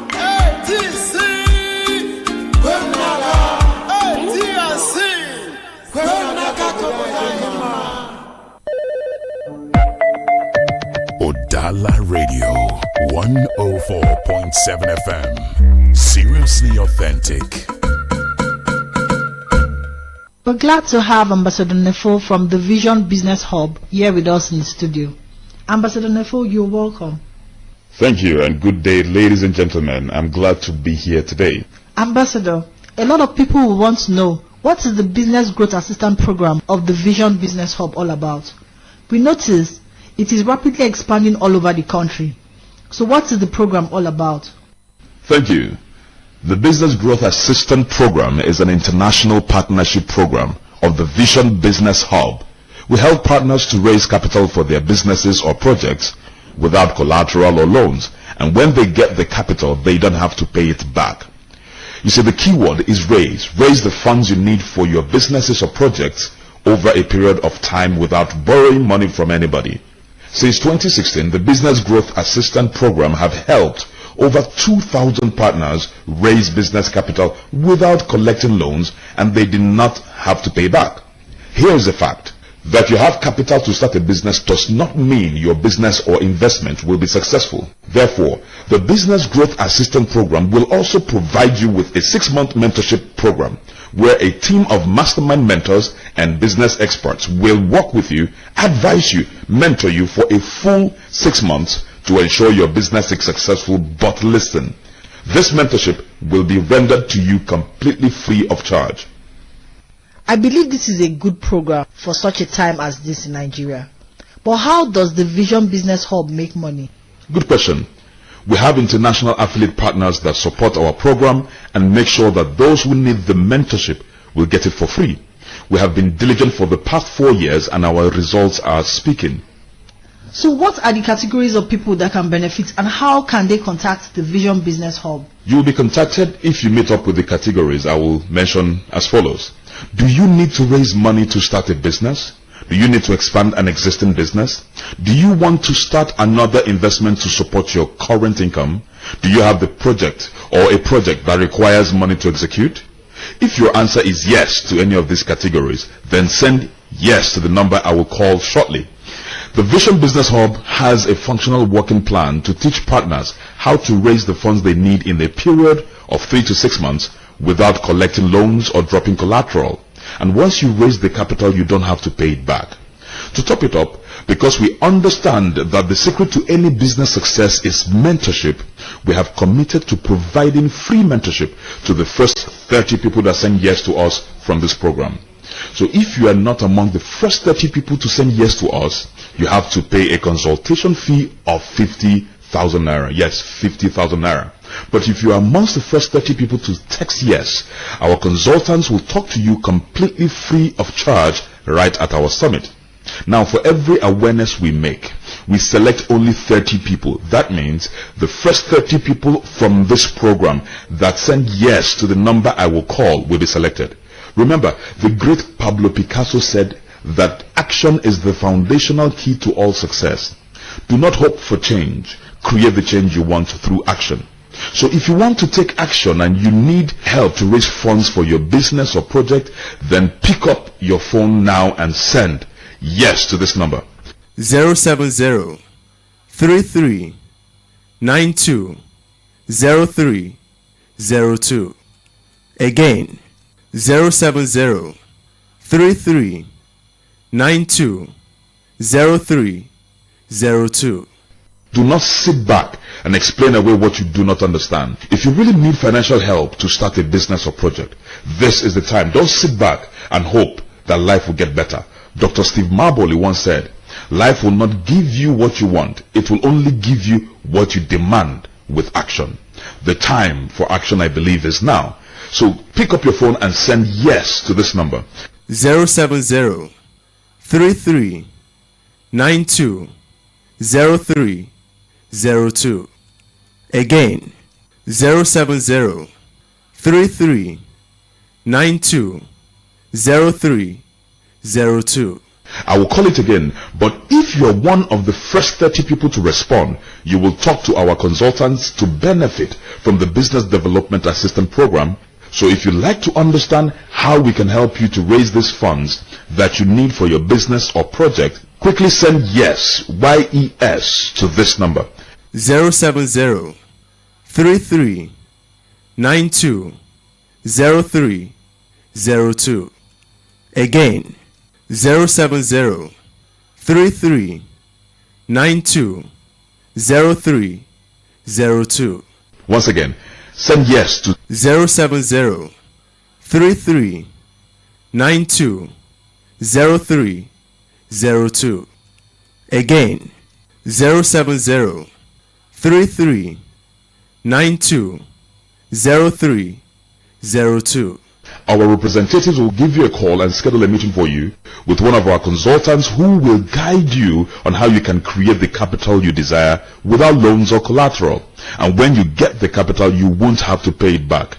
And then you will also get free 12 months mentorship to make sure you succeed in your venture.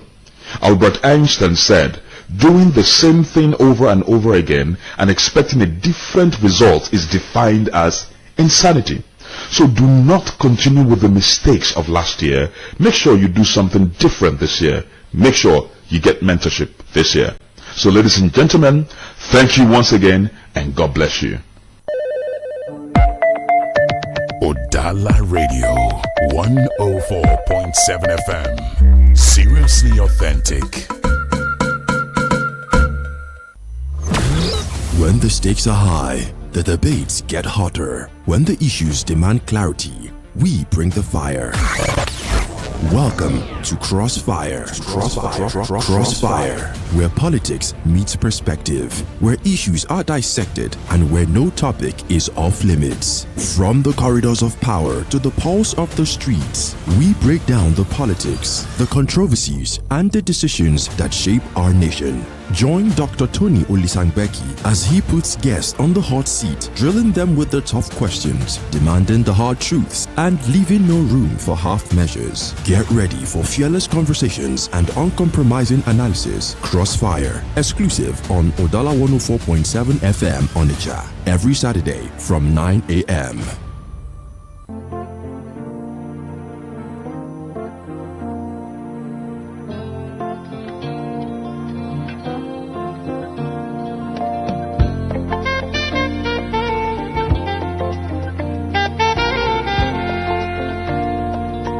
You're welcome back. It's still Crossfire on Udala 104.7 FM. Sorry about that very, quick interjection or long interjection. But we are back, it's good. Yeah? That is what we do. And I'm still your honorable speaker, Tony Olisa Mbeki. We have the great Iroko in our studio. Chief Barrister Oke Moaro Ike Apatete. I remember those days when you guys were in the field, taking over the political leadership. But now, would you refer yourself as an elder statesman? Well, I think I am. But you're not up to 70. Must I be up to 70 to be elder statesman? What matters is that if I'm in civil service, I'm in the armed forces, or in any of the uniformed services, I would have retired. So, whichever way you look at it, I can comfortably say I am an elder statesman. All right, okay, you're an elder statesman given. All right, let's quickly, ask you about this Anambra State election. Do you see that atmospheric frenzy about the election? Is the election something you can feel in the air? Or if you come to Anambra State, will you say, yes, election is actually going on? Because if you look at Abga campaign, it's not the usual campaign. They will go one village or the other, the governor will give them, they will give the governor money, as against the governor giving them money. And people are really curious to find out, is that how campaign should be? If you look at conventional campaign system, you find out that the campaign train move from one senatorial district to the other, or one federal constituency to the other, or one maybe state constituency to the other. But this time around, these people will invite the governor and they will dole out money and give him money. Dunu Kofia gave him 200 and something million. And if you look at it, Oka North gave him about 100 and something million. And they keep giving him money. So I don't understand what is actually going on. You see, I told you something. I said, Anambra is a unique state. The people of Anambra are not people that will just go there and buy up. You see, what is going on is that the people of Anambra are saying, they are telling the world, we know what is good. We know and we can feel it. We have seen what Soludo has done. We want to be part of what you are doing, sir. And like the Anambra man will tell you, Ichoka idea, itinye ego. Because where your mouth is where your money should be. So the people of Anambra State are telling Soludo, you've done very well in your first 3 years and 9 months or thereabout. We now want to encourage you. And Tony, I tell you something. It really is something that gladdens the heart for when you see local people, big people, ordinary people, trying to outdo each other in contributing the money they're going to give to Mr. Governor.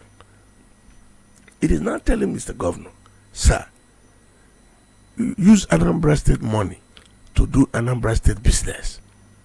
Use the money we're going to give you to play the politics if you must. So for me, I have been there. I have watched, I have seen what is going on. And I can tell you that I'm as marveled as the governor that these people are doing it. And some of the people who are bringing this money are not really the people who are setting trap for the governor so that we are investing.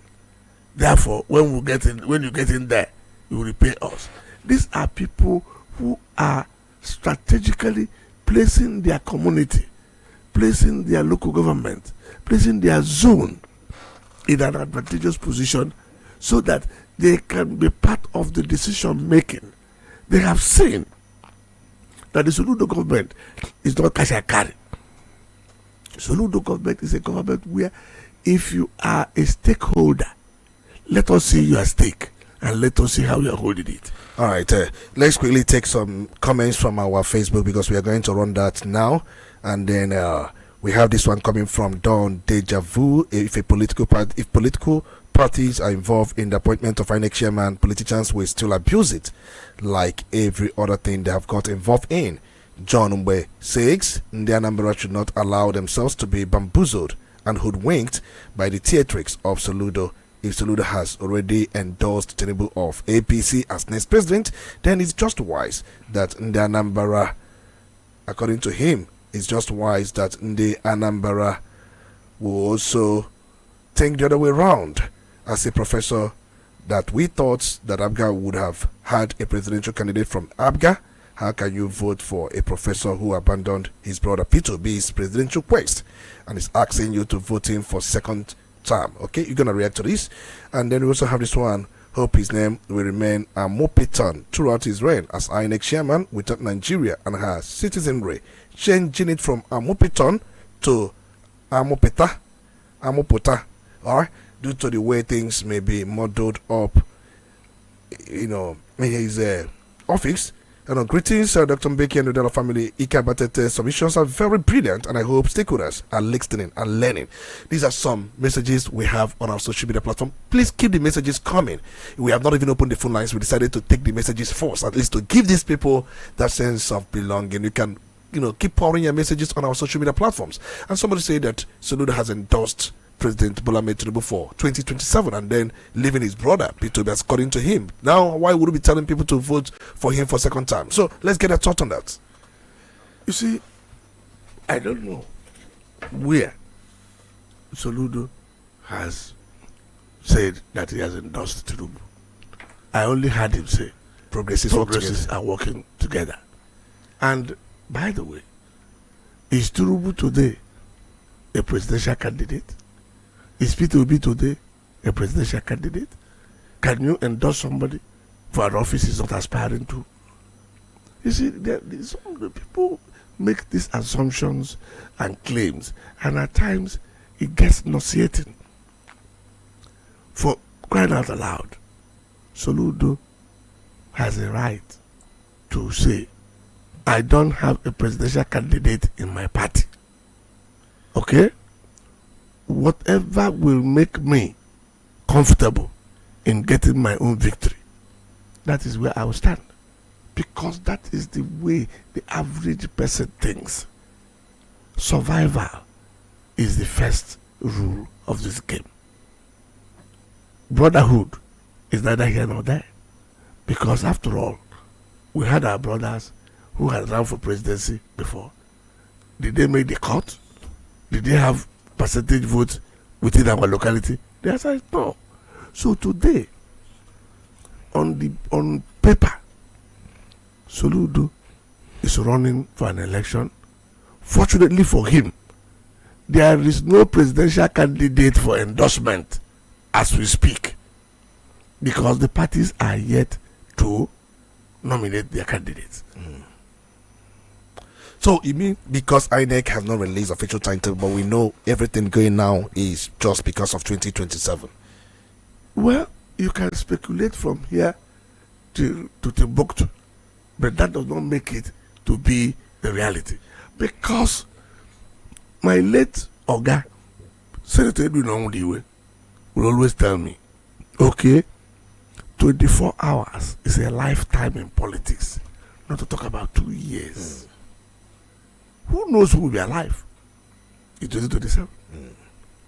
Although, by the new guidelines now, I understand that election will now take place in November of 2026. It has not been coded. It has not been put as a law. It's a proposal. Now, you see, my brother Tony, Dr. Mbeki, Mr. Speaker, once they start mooting it, know that they're already at it. So don't you think it's best for the country for the election to hold just 1 day, 6 months before the time, so that everybody with litigation will get that done before the person is sworn in? And that is the argument, that is the situation. I am a beneficiary of such.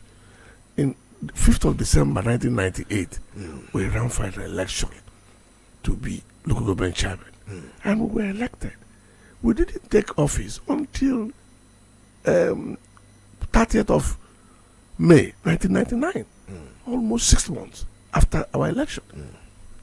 So, if the Nigerian system makes it mandatory now that the election will now hold in November, then litigation and everything will now be easier to handle. Okay.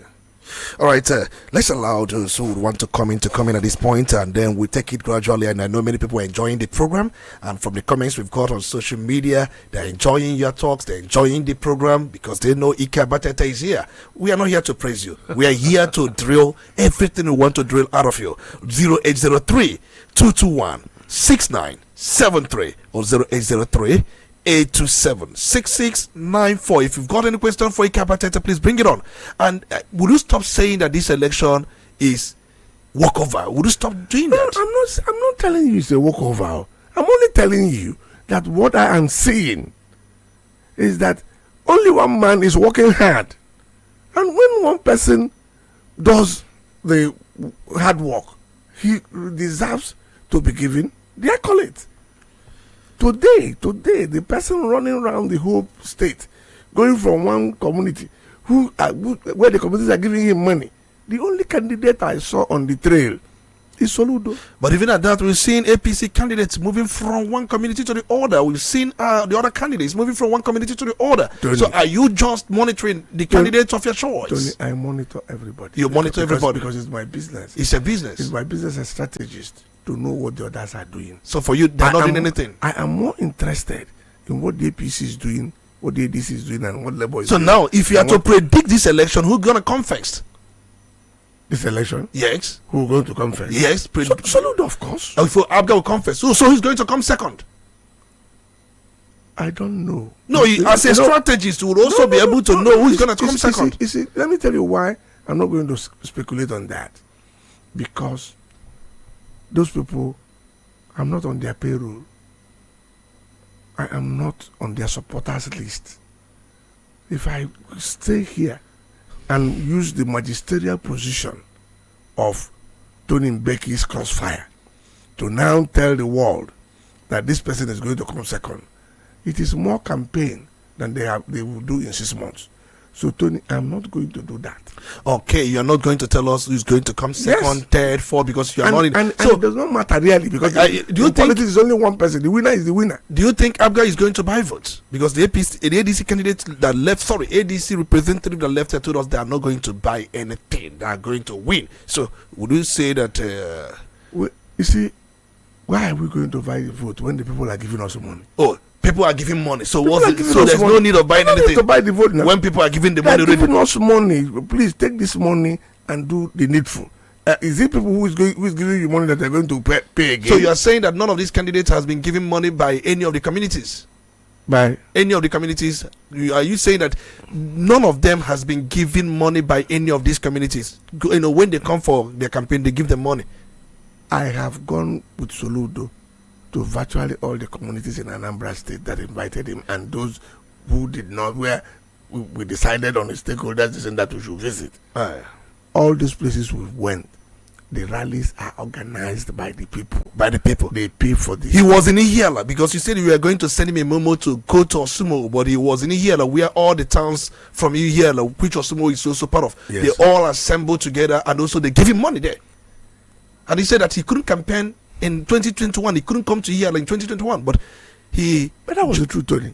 In 2021, you could not wear APGA or PDP or any party uniform. If you carry those unknown government will deal with you.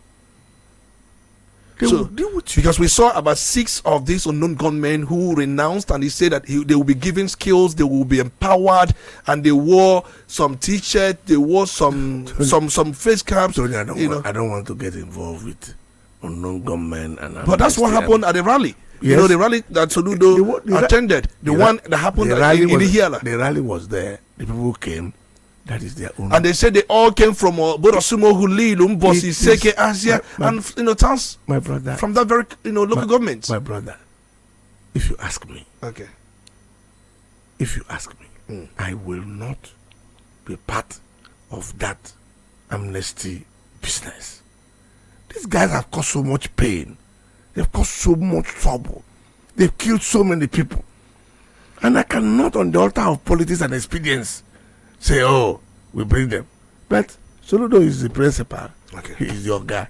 whatever he feels that he should do to get these things done easier and better for him, that's okay. But if I catch those guys, I deal with them. Okay. They've killed my people. All right, they've killed your people. I don't take prisoners. If you catch any of these unknown gunmen, you are going to deal with them. I don't hold prisoners because these guys have destroyed the Igbo nation. What they have done to us is incalculable. All right, let's take the phones. The lines are buzzing anyway. Let's take the calls at this point. Good morning. You're welcome. It's good to have you. Good morning. You're welcome. My speaker, Olisa Mbeki. You're welcome. It's good to have you. Good morning, Ikaba. Good morning, my brother. I'm a Canadian. Dalo. I'm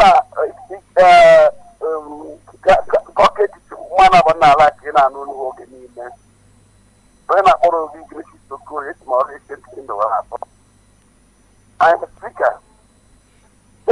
Let me say this. Just President appoint and elect. Neither you are here. I don't believe that God can use one person to change things. God used what first president was trading in the world. God used one man to change the situation. It can happen so in Nigeria. I don't believe it. So let's talk about this man. If he has integrity, he can do the right thing for his name and for his family name. You know what I believe? These people, the people that are corrupted are the politicians. I don't believe this. So let's talk what you see. Coming to Anambra State, the game is over. I'm telling you honestly. There's no match to solution. Let the others prepare for the let the Anambra Central get ready for their own next election. After this, that's the whole truth. Thank you, I'm done. All right, that's what he says. The game over. For good morning, you're welcome. It's good to have you. So sorry about that. Please go back to the call lines and then call us. Good morning, you're welcome. It's good to have you. Hello. You're welcome. Hello. Yes, hello. Hello. I have to call us back. When you come on, just please go on and talk to us. We can always hear you. So from our own end here, we can always hear you. Good morning, you're welcome. Good morning, you're welcome. It's good to have you. I come from Osham. Wawerugo. Yeah. Good morning, my brother Wawerugo. Hello? Yeah, welcome. Please go on. I know if you I went to YouTube on the last election. I'm just how many don't know how not to they are not yeah, they have when they are talk. But the last election came and then on it. After that, she am 20,000 naira for the election. So I have to go November 8th. We are waiting for them. I will say, guys, all I have was the Bible and Messiah. What was the good? Not enough money. We are waiting for them for that enough money. Yeah. I have to go to all right, I don't know if this you say he will react to that. I know you are laughing, but don't worry. Let's take this call. You're gonna come back to that. Good morning, you're welcome. It's good to have you. Hello, good morning. You are on. You don't even know you are on. Let's take another call. Good morning. You're welcome. It's good to have you. Dr. Olisa Mbeki. You're welcome. Chidi Chukuma joining you from home. You're welcome. And good morning to you. Barrister Ike. Good morning to you. Good morning, my brother. Good morning.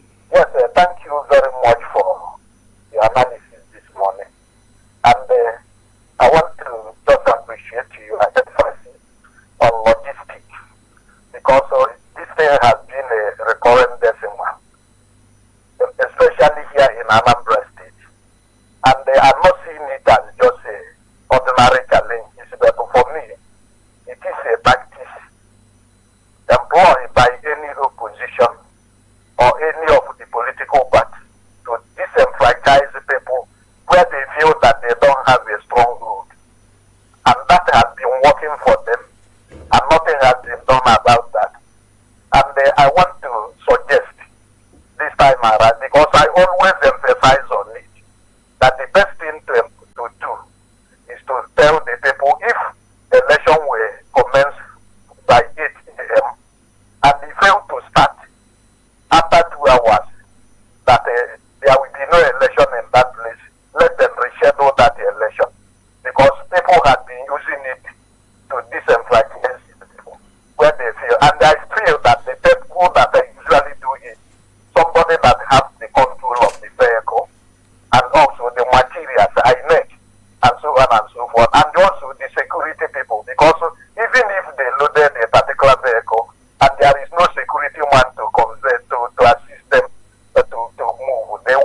Thank you so much. Good morning for that thought. And then somebody said that there was 20,000 naira sharing, and you were laughing. Well, you see, I laugh because this issue of vote buying and what have you is becoming a major malaise in our electoral process.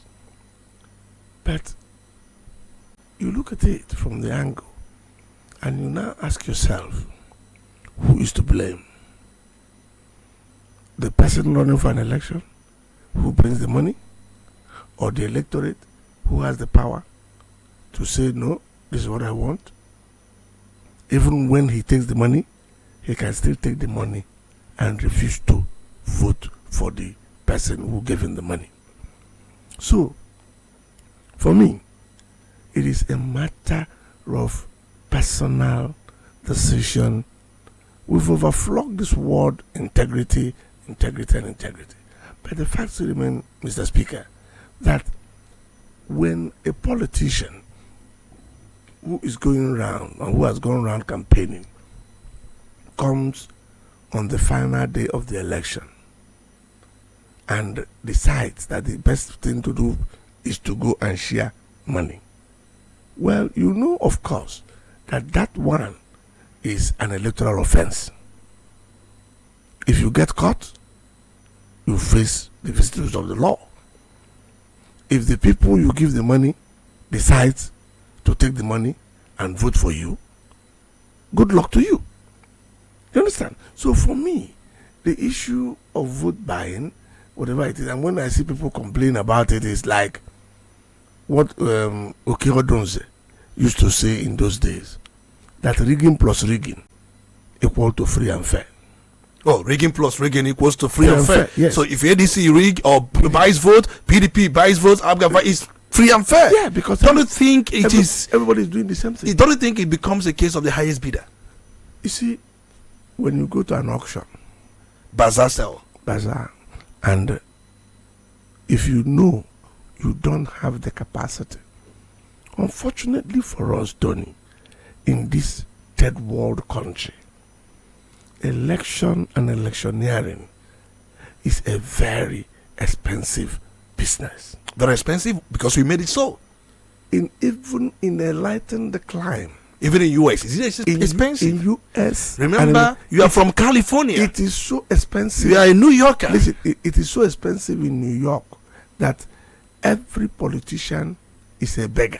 Every politician is a beggar. It's a beggar, but because he has to beg people for money, beg for people to make sure they give him money, because no politician in that place has enough money to run for such an election. But the thing because that VAT alone, the media adverts, the media campaigns. So the issue now is this: when people talk about vote buying, why are you not talking about the lopsidedness of those who has the money monopolizing the media space, and then the others don't? Because for me, vote buying comes in different shapes and sizes. It is the wickedness of the elites that when the money is now being given direct to individuals, people start crying. But when politicians come to pay Udala 100 million so that you continue announcing their... That's the business we do.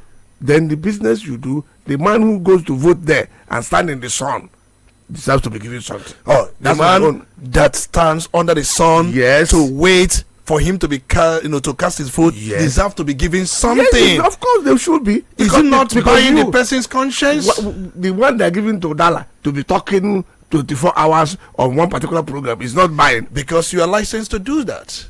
The same person there is licensed to eat. Yes. So the money given to them is for them to eat. Yes. But why would the politicians make them hungry in the first instance and give them money to eat at the election day? It's not true. Nobody makes anybody hungry.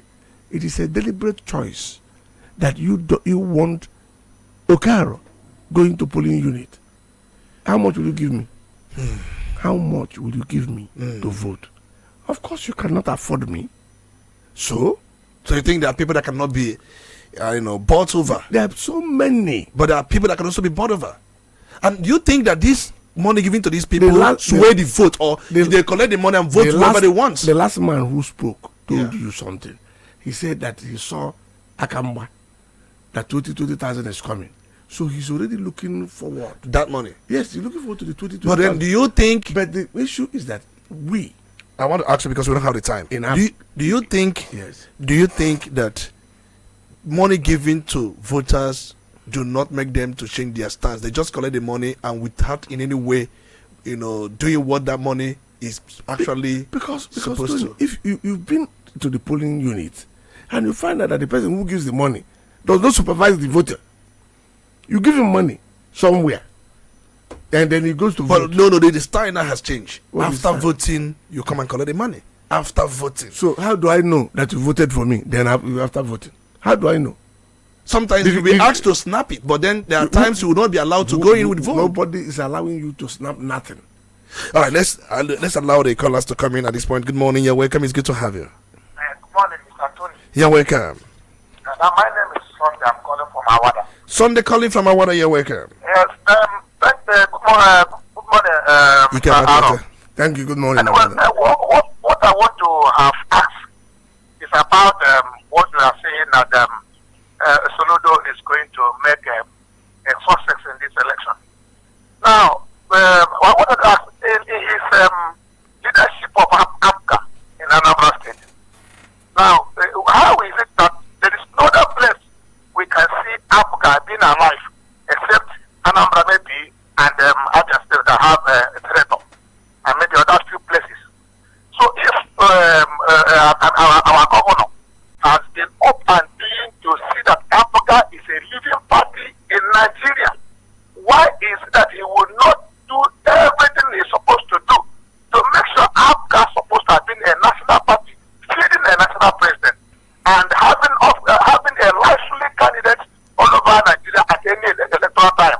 So that's a question I'm dropping for you, sir. All right, thank you so much. You see that question is very good, but it's utopia. Utopia. If Soludo decides to make APGA a national party, the money that is being used to build the roads, to fight insecurity, will be used to go and establish APGA in Enugu, in Ebonyi, in Kogi, and all over the place. To establish political structures is a very tedious and money-consuming exercise. No governor, not a Chukwuma Soludo that I know very well, will waste the money he will use to turn Anambra State into African Dubai, Taiwan, in trying to go and do politics in Kogi State so that Kogi will become APGA. Do you understand me? So the truth of the matter is that for a governor to use his state resources, he was not voted to go and build APGA in Kogi and Kaduna State. He is elected to develop Anambra State. Right. We got a very response. Somebody, I think we have someone on our social media on Facebook. Elechi Benjamin Madabuchi, greetings, Dr. Tony and the guests in the studio. My question to the guests is, those monies the communities are doling out for Soludo, is it for vote buying or for what? Because in your last appearance here in Udala Radio, you told us that the communities usually organize themselves and invite the governor, meaning that the governor is not spending any money campaigning. Secondly, does it mean that any community that does not invite Soludo to their community and give him money should not expect any government presence in their community if he wins? Because according to you, the communities are giving out those monies so that they can be considered for government presence. That's what someone is asking. The question is very legitimate. But like I said, money does a whole lot of rules. We are Anambra people. I receive, and we understand the language of money, and we understand the uses of money, and we understand what money can do. But money does not define us. The people of Anambra State, in their various communities, have decided that this man is an economist. Most probably money is very important to him. So let us encourage him by giving him money so that he will not be tempted to use the money meant for economic development of our various states of our various communities in running his election. That is the message I think I'm getting from Anambra people. Those who cannot afford it to give, that does not exclude them. Okay. But the fact still remains that if you come to a football match, if you do not struggle to get in front of the row, you may not be able to see the beautiful goal scored by Osimhen. Okay, you may not be able to see the beautiful goal scored by Osimhen. Why do you single Osimhen out? You didn't call Gyökeres, you didn't call Haaland. Why should I call Gyökeres and Haaland? All right. Good morning, quick one. Please, quickly, because you have 30 seconds. We don't have the time. Please, I'm Paul calling from Awada. Paul calling from Awada, quick one, please. Please, can you hear me? We can hear you. Please go on. We can hear you. Okay. Please, because the Mumaka Dwong, you won't move you go to me, Opa, because you go to the neck, even how politicians report the Ayamabo in the Hanati, not this country. I'm born at the man who couldn't ask you in America, because you go to me, Ona Tati now, Ona Single Tata, but Governor Tatiana, born in America. Okay. And I believe no man over Nigeria. I believe that. All right, because of time, I have to let you go. Your children in Nigeria, he said that he's sure that your children are not in Nigeria. And then the way we are being governed here, is that the way it's been done in California or state of New York? My children are not here, not because they are not supposed to be here, but the birds have flown from the nest. I am now an old retired man. When I have children who are veterans, one of my sons is an Iraq, fought in them, was a member of the United States Armed Forces. The other one is a stockbroker. The other one is a criminal law attorney. In US, all of them doing this in US. One is in London. And one is in London. Yes, so one of your sons is a member of American Armed Forces. Yes, he's a reservist. He's fought in Afghanistan and in Iraq. So what will he be doing in Nigeria? He can do things in Nigeria because he still is interested. He wants to be back home. Okay. All right. We are completely out of time. Remember, we have to really ask you your final submission, but the spirit is telling me, please take this call. I know the calls are coming, but then the body is telling me, leave the call. But the spirit tells me, take the call. I don't know, do I obey the spirit or do I obey the body? Possibly, let's give the spirit a chance. Spirit, we are giving you a chance. Let's take the call. Good morning. You're welcome. Hello. You are welcome. You are led by the spirit. You're welcome. Good morning, my brother. Can you hear me? We can hear you. Please go on. Okay. Tony Monsa. Good morning. The guest in the studio, Monsa. Good morning, my brother. Of the truth, I love what the guest is saying about the governor. The truth is that the landmark and what governor has done in these 4 years is very, very marvelous. If not by anything, at least for the road construction. I'm calling from Oboko. My name is Chupado. Thank you. So I'm enjoying the evidence of the things the governor did in this Oboko. So because of that, I'm sure that he will become a winner come November. All right, thank you so much. Thank you. Thank you so All right, much. thank you so much. Somebody who called in from Oboko is also saying you are making sense in what you're saying, but can same be said about somebody who's calling from Awada or Sumo? You see, the truth of the matter is this. The governor is not God. The governor is just governor. He can do as much. He has done this in 3 years, 9 months or thereabout. He is asking you for a fresh mandate. If Soludo can take the daunting task of making Oboko a livable place, I do not think there is any part of Anambra State that Soludo cannot change. Okay. When next I come to this place, I will want us to discuss what I call the new Anambra and the movement for a new Nigeria. All right, our final statement. We are completely out of time because we have another program, 15 minutes program that will be coming up. That program is from XBI Limited. But your final statement before we leave. My final statement is that I implore the people of Anambra State to repay Chukwuma Soludo with their votes on the 8th of November. He's done well. All right, that's Barrister Okemwaro Ike Apatete. I don't know if we are going to confer you with the title of Soludo Soldier, a soldier for Soludo. Since your son is a soldier, you can as well be a soldier. And this time around, soldier for Soludo. That's what you are. And we're going to confer you that title officially. By the time you come here next, we are going to do that. And then we'll leave you with the next program from XBI Limited. We want to thank every one of you for being part of this very program. And the whole thing is getting close. Trust us, we'll be bringing to you, we'll be coming up with different political programs to prepare your mind for that very day. It's a ritual that the people of Anambra State will perform. Anambra decides. And that is one of the components or major segments we'll be having on our programs. And thank you so much, Ike Abatete, for your time. Thank you, the listener, for your time. Thank you, the callers, those who are on social